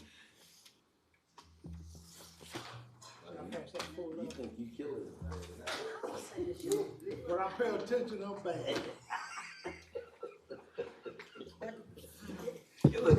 That motion carries with Mr. Johnson, Ms. Pulliam, Mr. Lewis, and Mr. Garrett out. Thank you, Madam Clerk. Attorney Plunkett, are there any motions as a result of our executive session? There's one, Mr. Mayor. We would request a motion to hire Andaleza, that goes by Lisa Cameron, as the Planning and Development Director at a salary of $125,000. So moved. Oh, excuse me, Second. one more, just one more. A move-in allowance of not to exceed $10,000, such other benefits provided as other directors, with a start date within the next 30 days. Thank you, Attorney Plunkett. I think I heard a motion by the Mayor Pro Tem, seconded by Commissioner Don Clark for Ms. Adelasia Cameron. Send me that Lisa name. Cameron. Madam Clerk, Send me that name. Adelasia Cameron, referred to as Lisa. The Commissioner from the 10th has asked for a point of privilege. Whoa, we voted. When we give somebody a $10,000 move-in allowance as far as directors, deputy directors, whatever, what happens if they don't move here, but they got paid?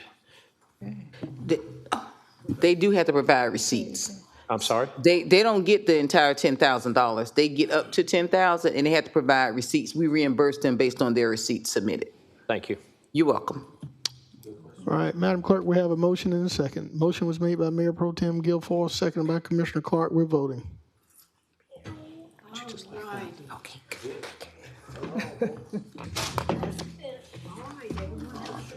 Hold on, we got to publish the vote. We got to publish this vote. Yeah. We got to publish this vote, guys. That motion carries with Mr. Johnson, Ms. Pulliam, Mr. Lewis, and Mmr. Garrett out. Thank you so much. Attorney Plunkett, are there any additional motions? There are none, sir. There are none. Madam Clerk, this session's hereby adjourned. Thank you so much. Have a great rest of your evening. You